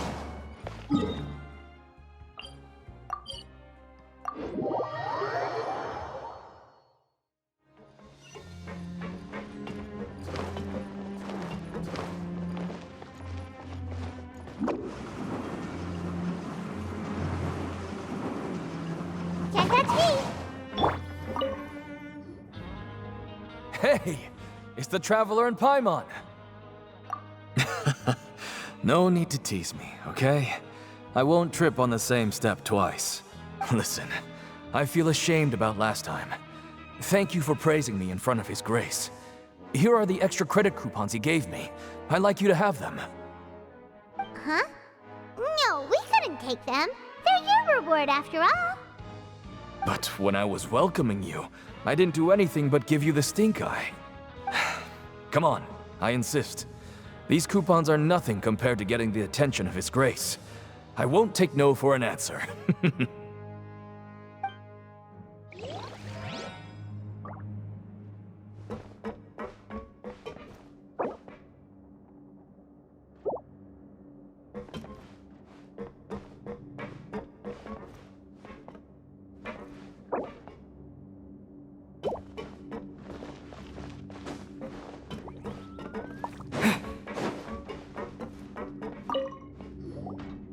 Siegewing? Aren't you supposed to be in the infirmary? What are you doing in the production zone? Hello, Traveler. Paimon. Everyone's usually busy around now, and we don't have any patients to look after in the infirmary. I thought I'd come here and enjoy the sight of everyone hard at work. Enjoy? What's there to enjoy here? It's really worth watching. I often stand here and observe everyone. Humans are just so interesting and adorable. I like to watch your expressions while you work. Are you talking about pets or people? Oh, I can see why you think that, but you shouldn't jump to conclusions. See, we Melazines are a different species, and we see the world very differently from humans. It's very easy for me to observe everyone's condition. All it takes is one look, and I can tell which workers are exhausted. Wait, Melazines can see that? Huh. That does sound useful for being a nurse. Yes, running around tending to everyone's health is very fulfilling. But I'd much prefer it if you're all happy and free from exhaustion and pain in the first place. Take care of your body and make sure you eat well. Always rest when you're tired from work and don't push yourself too hard. We'll definitely take care of ourselves. Thanks for the reminder.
I was injured a bit just now.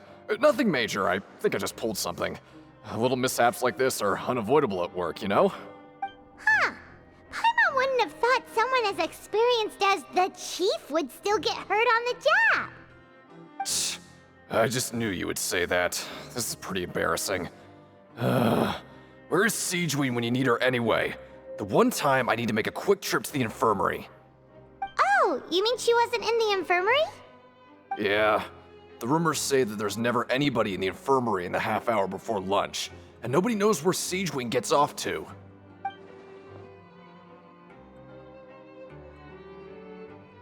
Huh. That's actually really strange. Siegeween's always super dedicated to her work. Where else would she possibly go? Forget it. I can take care of a small sprain like this on my own anyway. No need to trouble her.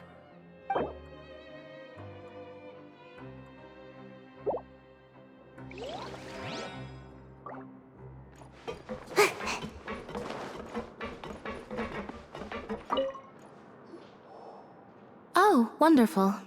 I was worried that you'd be busy trying to earn reward coupons all the time, but it seems like you haven't neglected your investigation work after all. Paimon likes having more coupons, but no one wants to work all the time. Have you also been investigating the area, Lynette? No, I was just slacking off, and you happened to catch me. My brother is still obsessed with anything remotely related to the Forbidden Zone. But knowing him, it won't be long before we get more leads.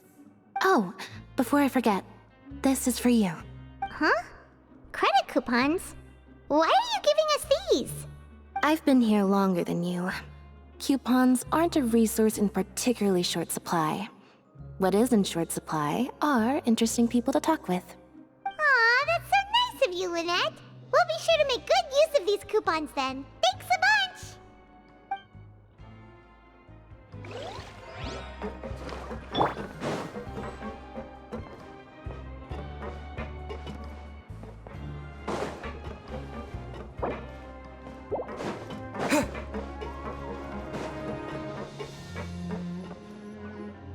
Hey, look!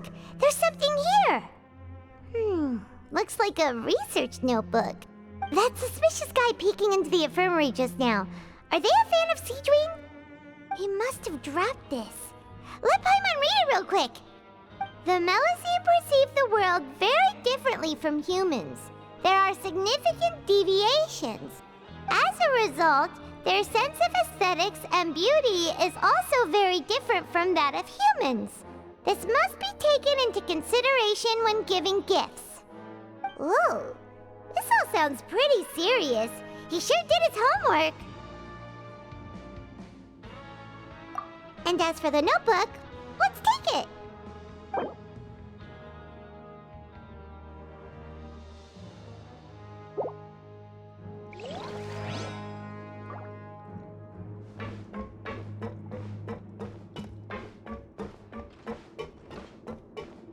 A couple more paragraphs isn't gonna hurt, right? A reward on the road.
Oh, you want to stop investigating and go rest?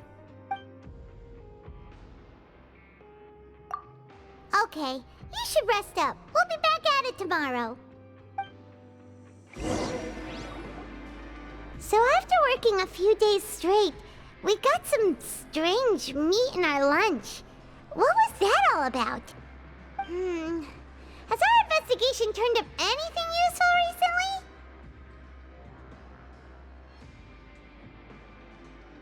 Really? Then it looks like that part of the investigation has hit a dead end.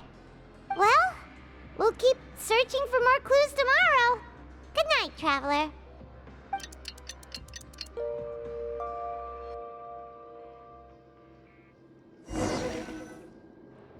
Oh, Paimon doesn't want to get up. Paimon still feels completely exhausted from yesterday. What do you have planned for us?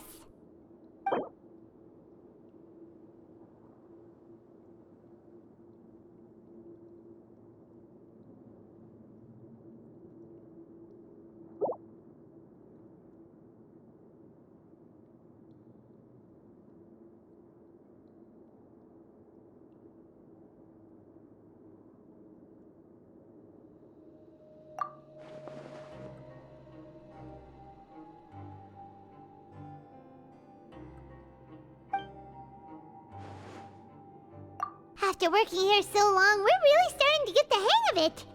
But doing the same thing all the time can get old pretty quickly. How are you holding up? Yeah, it's good to kick back and relax once in a while.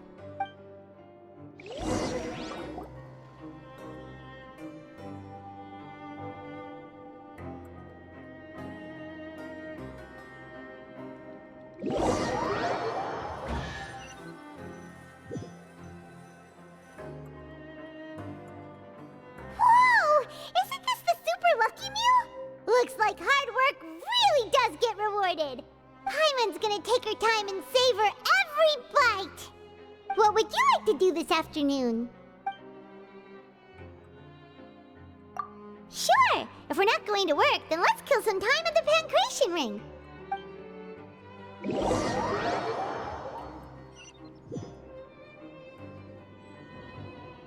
Oh, back for another try? I hope you brought enough credit coupons this time. All right, then get ready to play.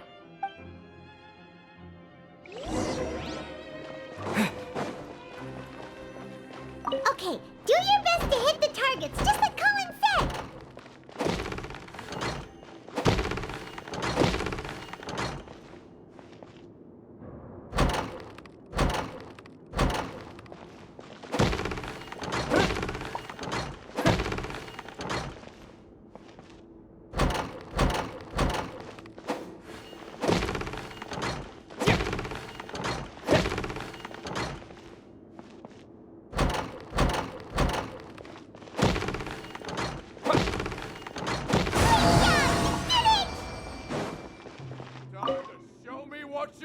Your strength really shouldn't be underestimated. Now I get why you're prohibited from participating in any official fights. Nobody who values their life would be willing to get in the ring with you. However, you two haven't tried betting on the outcome of a Pancration match yet, have you? Just go talk to Rusimov. Buy a ticket for whichever fighter you think will win. There's a big payout if the fighter you support comes out on top. But we don't know anything about the fighters. How can we possibly know who to support? That's normal. Just watch a few matches and get a feel for the fighters. It won't be long before you can pick winners in your sleep. He's got a point. Why don't we give it a try? If we have enough coupons, we could probably bet at random until we figure everything out. Huh. Bet at random, huh? Well, how should I put it? It's not like you can't do that, but I'd advise you to give it some more thought first. Huh? We shouldn't get too carried away. What's the problem? What? I never even picked a boxer before, and you already know about the rules? You're not just strong fighters. Seems you're pretty perceptive, too. Might as well tell you about it, since you already know that much.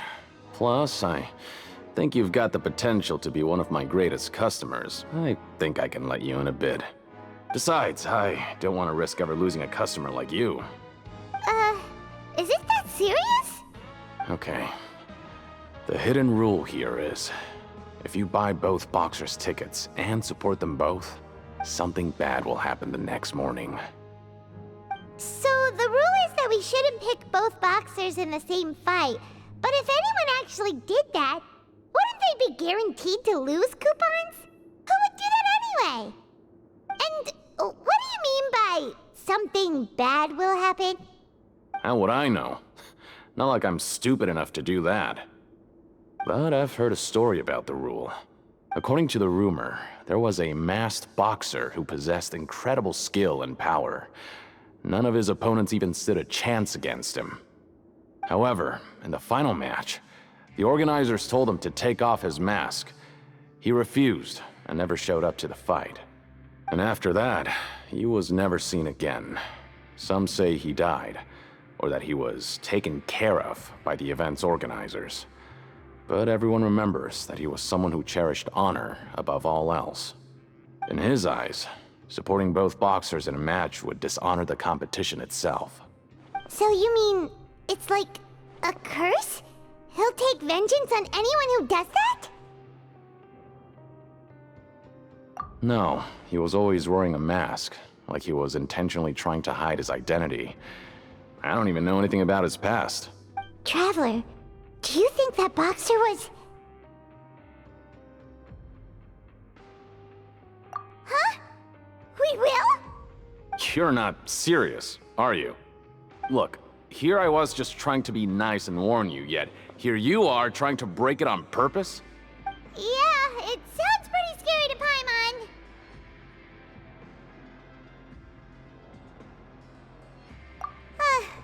Seems you've made up your mind. Just be sure to protect Paimon, okay? Betting on both fighters will set you back about 3,000 credit coupons. If you have enough, then go ahead and give it a try. Just don't come running back to me if something happens.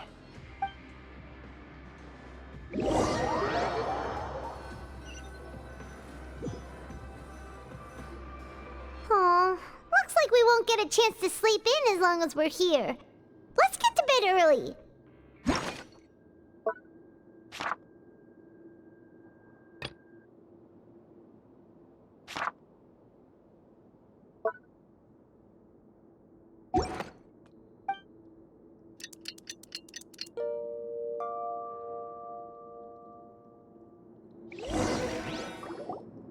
Oh, Paimon doesn't want to get up.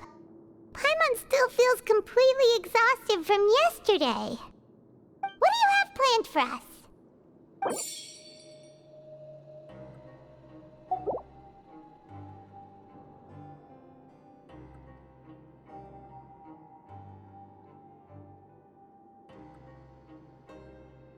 After working here so long, we're really starting to get the hang of it. But doing the same thing all the time can get old. Yeah, it's good.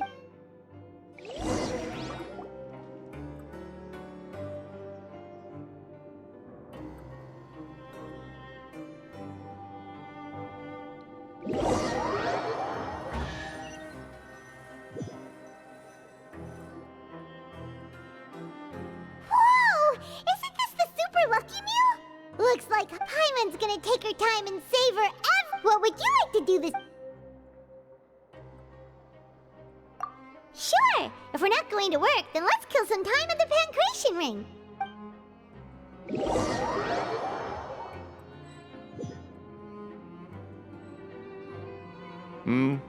Are you two here to buy tickets? Better be quick about it. Another match is about to start. Who are the boxers in the next round? We have the reigning champ, Le Grappler, versus a contender from the Eastern Prison Block, Demon Horde. Are those their nicknames, or did they choose those names themselves? Either way, super weird. Since you're new around here, I'll help you out and give you a little suggestion. Even though Le Grappler is the crowd favorite, Demon Horde is a first-class dark horse with incredible potential. Anyway, for this match, I recommend that you pick... Huh? For both fighters? I could tell you're new to this, but I didn't think you were completely clueless. Maybe you don't quite understand the rules, no? Let me try to explain again for you more clearly. You see... Oh, no need. We're aware that we're going to lose coupons. All right then, if you're absolutely sure. Remember, no refunds once you buy the tickets. Yeah, we got it! Just shut up and take our coupons!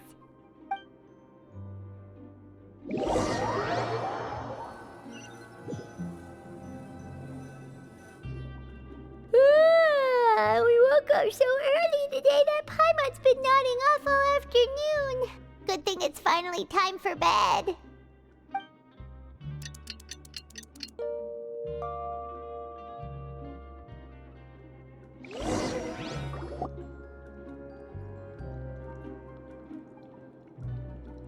Hey, Traveler, Paimon.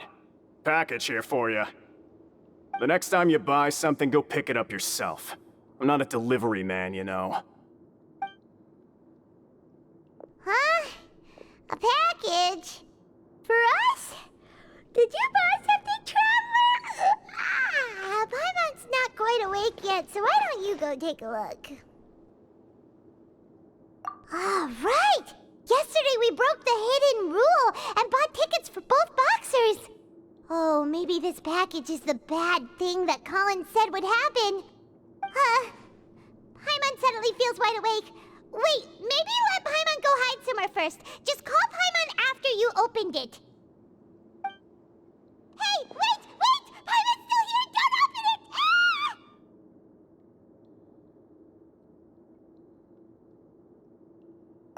Huh? What is it? Are you okay? Let Paimon take a peek too.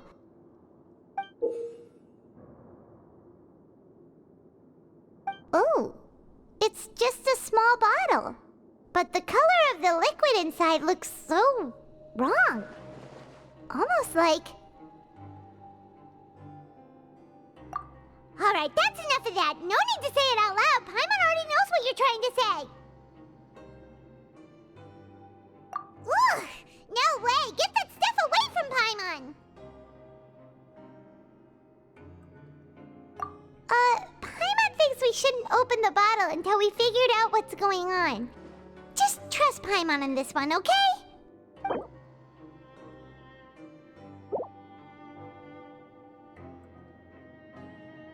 What do you have planned for us? Though it feels nice to slack off a little, less work means less coupons. Let's make the most of our morning.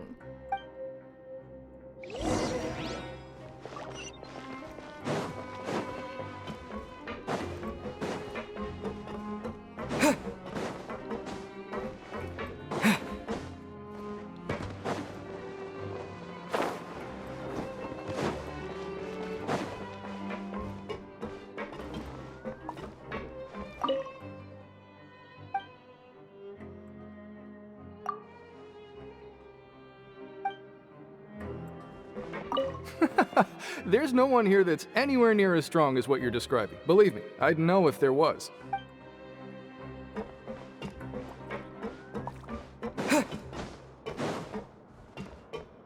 Well, have you gotten used to prison life yet?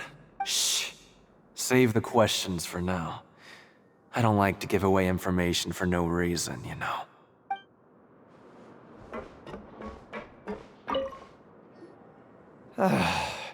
If there's no way to send it all out, then maybe I'll never get a chance to leave. Who are you? We've never seen you before, and you don't look like a fellow convict. I'm not! Of course I'm not. Please, don't mistake me for a criminal. I'm a good, law-abiding citizen. Then what are you doing here? You sure seem anxious about something. I'm a promoter for Fontico, and I'm usually responsible for promoting our drink products. I thought I could complete my task here quickly and return to headquarters, but I've been here way longer than I anticipated. Oh, a promoter from Fontico? So what kind of problem did you run into? I'm so upset. It's all because of that Duke. After discussing the company's promotional plans with him, he told me outright that my project was worthless. However, in light of our long history of successful collaboration, I still tried to patiently explain the details. However, to my surprise, he just cut me off while I was speaking. Let me take a moment and recall his exact words. I'm just gonna stop you there and say no. If anything, I'm saving you time. It seems you don't fully understand the value of credit coupons here, nor do you understand the value of your own products. The former is because you are from the overworld. That's understandable, and I don't blame you for that. But as for the latter, only someone monumentally stupid, so breathtakingly stupid, that they were completely ignorant of the value of credit coupons, despite living in the underworld, would ever possibly consider buying your drink. Let's just forget it. Anyway, that's how he rejected my proposal and asked me to come up with another solution with the condition that it doesn't cause any trouble for him. Can you believe that guy? Well, he is the head honcho here. Not much you can do about that. We met him too and could tell that he's the kind of guy that's hard to pin down. Fine. I know I should just let it go. I'm on his turf after all. His house, his rules.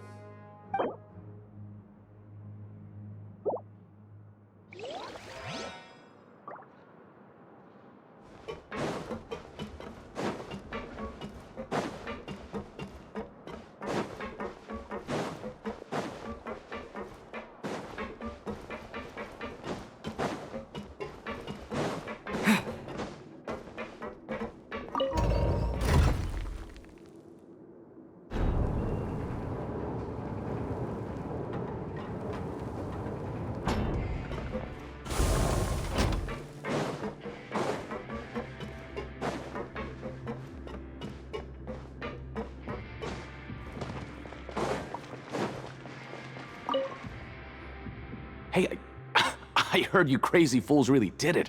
You bought tickets to support both fighters, didn't ya? Well, did anything happen? Well, the next day we received a mysterious package, but we still haven't made any sense of the contents. So it is real. You didn't become cursed or anything like that, did ya? Are you both still okay? Wait, are you sure that it's still you controlling your bodies right now? Paimon's not sure. What do you think, Traveler? Is Paimon still Paimon? Oh, okay. Well, that's good. Yeah, you two don't seem to have changed at all. But I wouldn't let your guard down just yet. Still, I didn't expect you would actually do it. You'd actually throw away coupons like that just to satisfy your curiosity? Even if we bought tickets like everybody else, it's not like we could hope to earn any coupons. When it comes to things like this, it's always the organizer who makes the real profits. Hey, just what are you trying to imply? The Pancration Ring is an honest business, and we really don't make much from selling tickets. We make so little that even the current tournaments can only be held thanks to funding from the producer of Fanta. Oh, so it's the company that manufactures Fanta sponsoring the events? Paimon thought all of this was thanks to the Duke's support. Let's just say it's a mutually beneficial arrangement. They reached out to us first, hoping to promote Fanta products in the Fortress of Meropide. Anyway, you try and take extra good care of yourselves these next few days, you hear?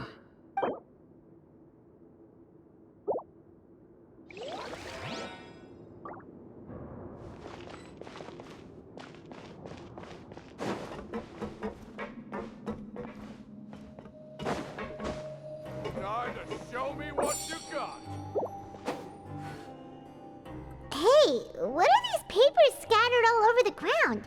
Are they registration forms or something? Maybe not.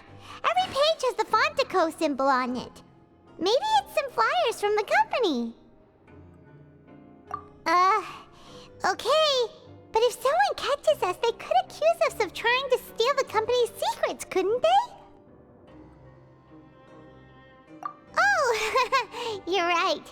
Guess there's nothing to worry about then. Let Paimon have a look here. Without assistance from the Fontaine Research Institute, development of the new product has been slow, and some researchers on the project have voiced concerns.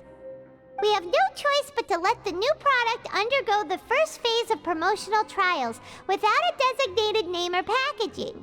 We will adjust the direction of future development according to feedback. We have decided to only conduct closed, small-scale trials for the time being. Sure doesn't seem like anything unusual. The company is just trying to develop some new products besides Fanta. But it sounds like things aren't going well at all. Let's put these papers back where we found them and make it look like nobody went through them. Okay, good.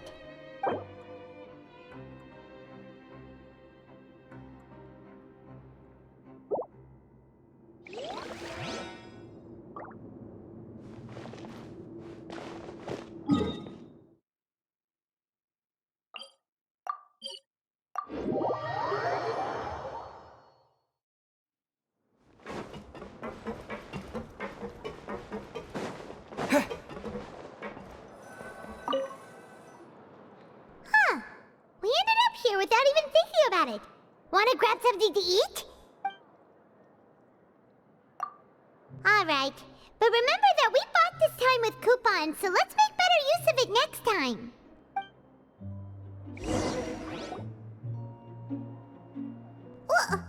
What is this garbage? Ooh, it looks disgusting! Oh, Paimon misses your cooking now. What would you like to do this afternoon?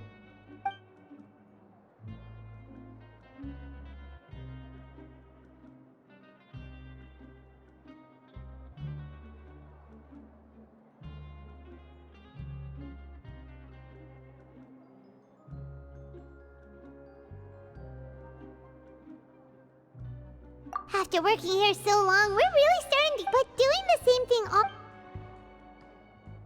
Yeah, it's good.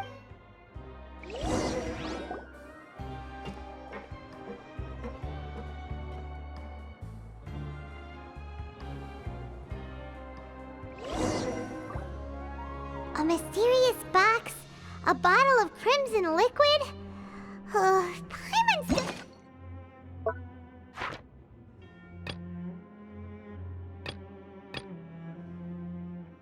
doesn't know what to make of it. Do you have any ideas, Traveler? Really? Then it looks like that part of the investigation led us nowhere. Well, maybe we'll have better luck tomorrow. Good night, Traveler.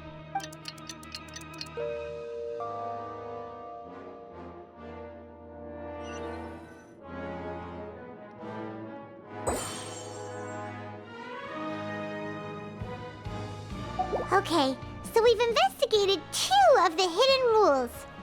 Paimon didn't think this prison would have so many weird things going on. We'd better pick up the pace with our investigation, otherwise we'll never get anywhere. Yeah, let's skip work for now and put our time to good use.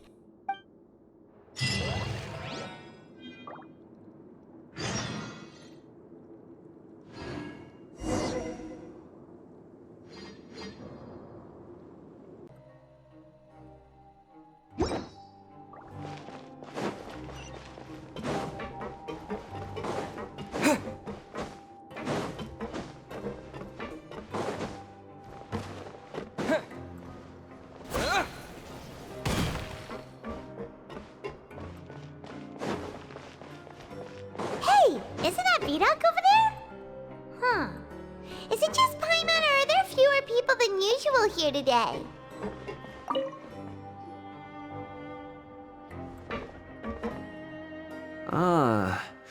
Seeing you at this time must mean you've already saved up a lot of credit coupons. Or at least enough to skip work. Seems you're getting into the swing of things around here. Impressive. Very impressive. So, now can you tell us about the hidden rules you know? If that's what you want to know, I guess you couldn't have come at a better time. Huh? it's a good time. Leonid and those other pesky broke urchins have all gone to work in the production zone. I wouldn't want them listening in without paying up.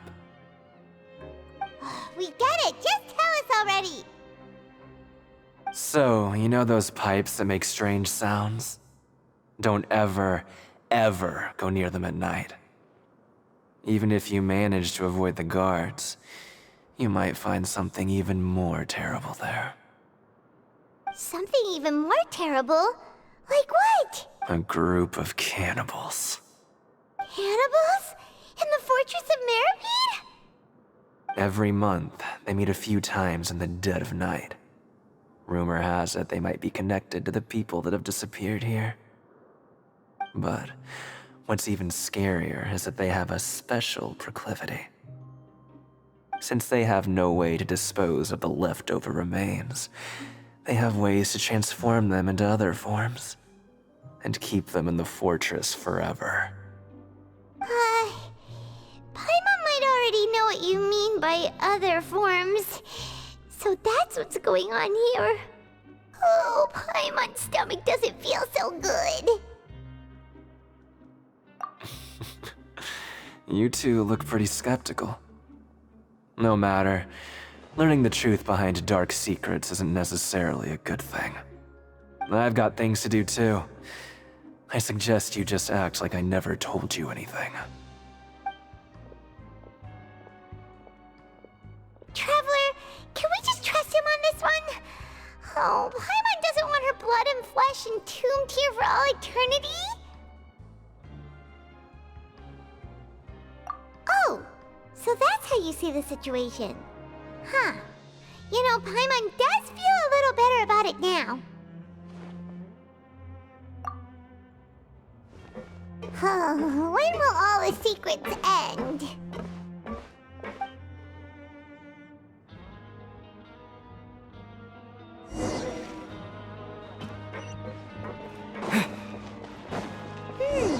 Vito isn't here. But the guys who went to work in the morning are back. Let's go ask them! Just stay away from me. What? What are you saying? You shouldn't go around saying stuff like that.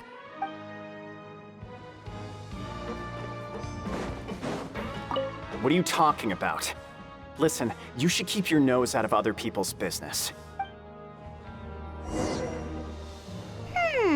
Their attitude sure is suspicious. Like they're trying to avoid us. But if they're being so obvious about acting weirdly, do you think they might just be trying to lure us in?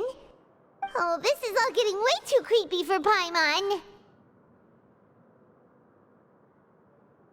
So you mean we still need to investigate some more? Okay, if you say so.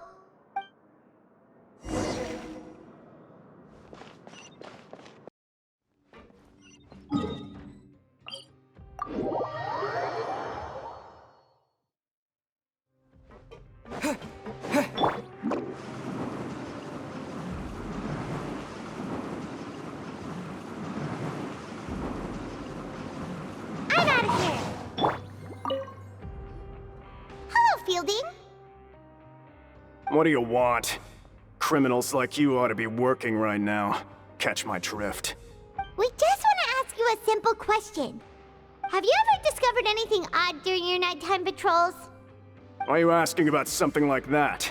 Whatever happens at night isn't your concern. All you need to worry about is getting enough sleep.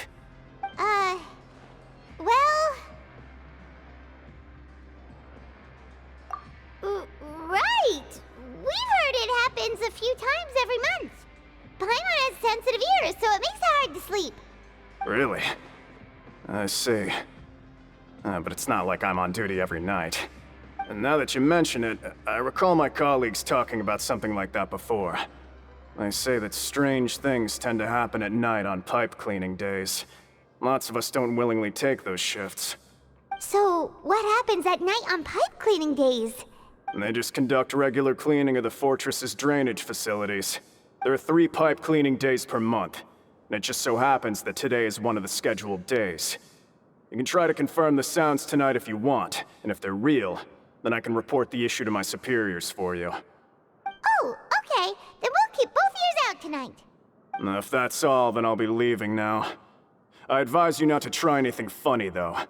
Even if I'm not on duty tonight, someone will still be watching you. Don't worry, we don't want any time added to our sentences. Oh, he left. So what do you think about the pipe cleaning days he mentioned?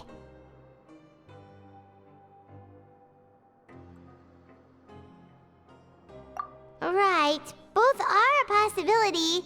But Fielding did say that tonight is a cleaning night. Paimon knew you would say that.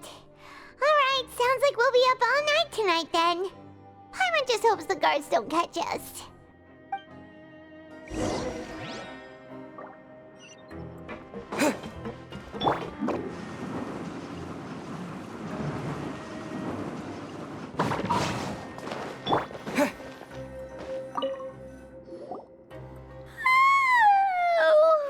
I'm so tired. But we can't sleep yet. They'll be cleaning the pipes tonight, so it's the perfect chance for us to investigate.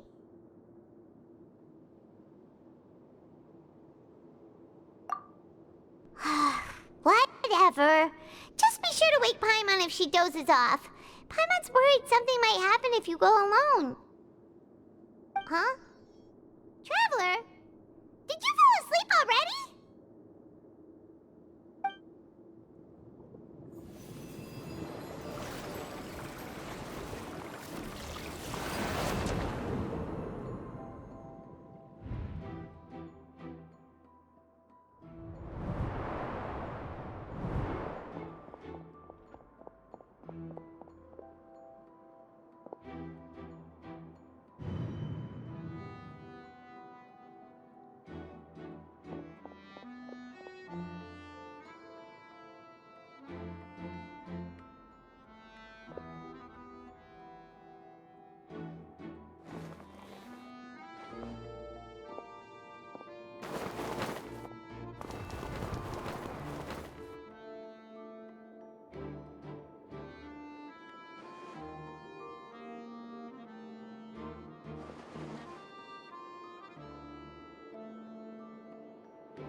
Traveler, come on, wake up!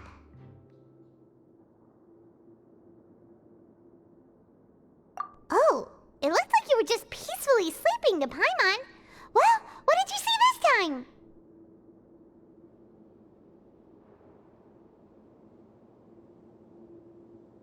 Really? So we're finally starting to figure out what actually happened! But what about the cannibals? How do you explain them? Okay, well, it's about time for us to get moving. Just be careful to avoid the patrolling guards.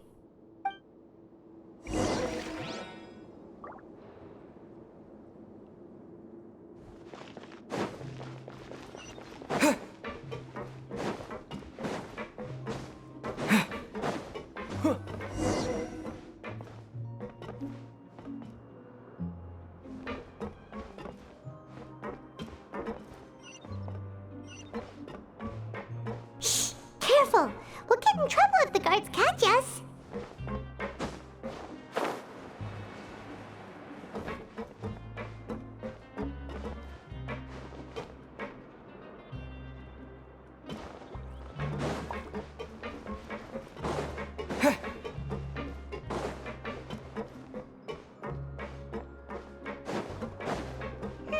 This should be the place.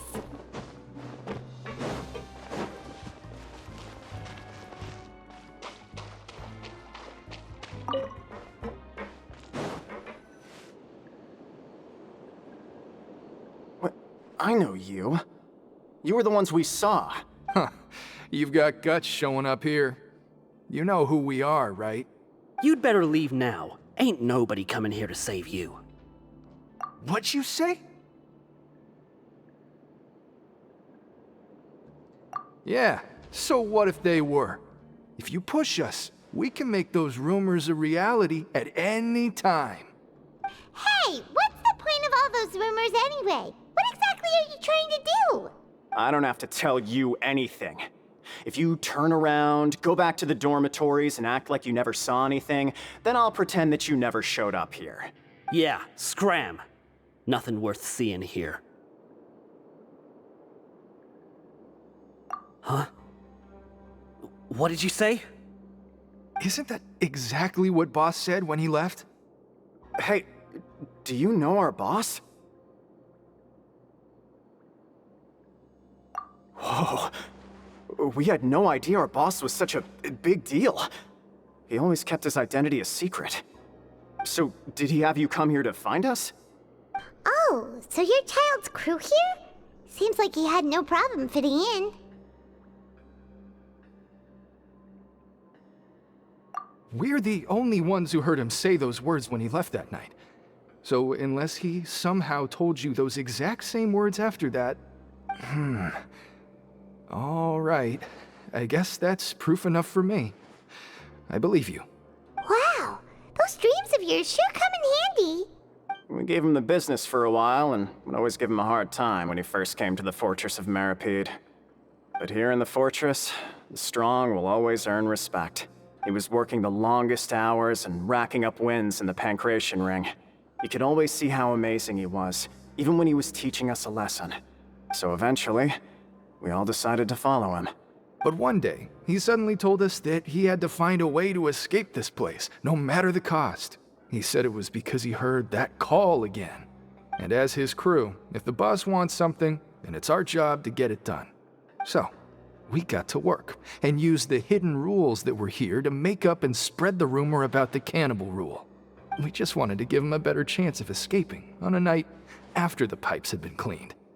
Oh, thanks to your rumor, nobody would want to come anywhere near here, prisoner or guard. Wow, it sure is easy to exploit people's fear of the unknown. But hasn't Childe already escaped? Why are you all still coming here after pipe cleaning day? Because as far as we know, the pipe he went into isn't actually an exit. It should be a dead end. It leads to an abandoned factory area, and even if there were a way to escape from there into the sea, we're still way too deep. No one could ever reach the surface alive. But Boss still insisted on going in. It's like he was obsessed about it. So we told him that we'd pretend as if he never existed while he was gone. And that if he wanted to come back, he should wait for nighttime on a pipe cleaning day. That way, we could meet him here and help cover the whole thing up. So you come and wait here through the night a few times a month just because of that promise? Yeah, but it's been so long now. We already know in our hearts that he must have managed to escape somehow. Is it also possible that something unfortunate happened to him? Nothing could ever defeat Boss or slow him down. It's one thing we know for sure. Okay. Paimon was just brainstorming possibilities. All right. Keep quiet and follow us.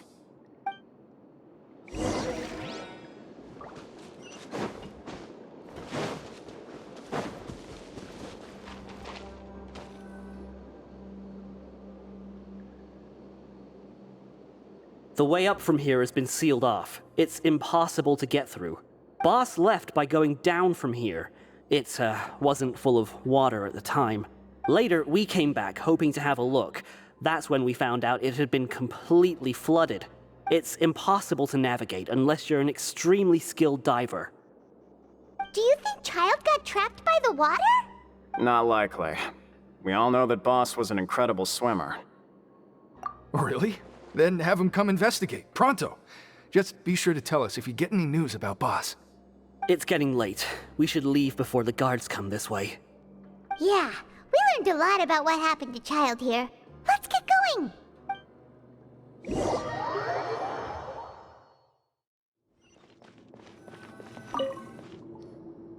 Whew. We finally learned some key information. Seems all of our investigative work has finally started to pay off. When you said you knew a diver, you were talking about Fremine, right? If we ask Linny, he'll definitely have Fremine help us. Ugh.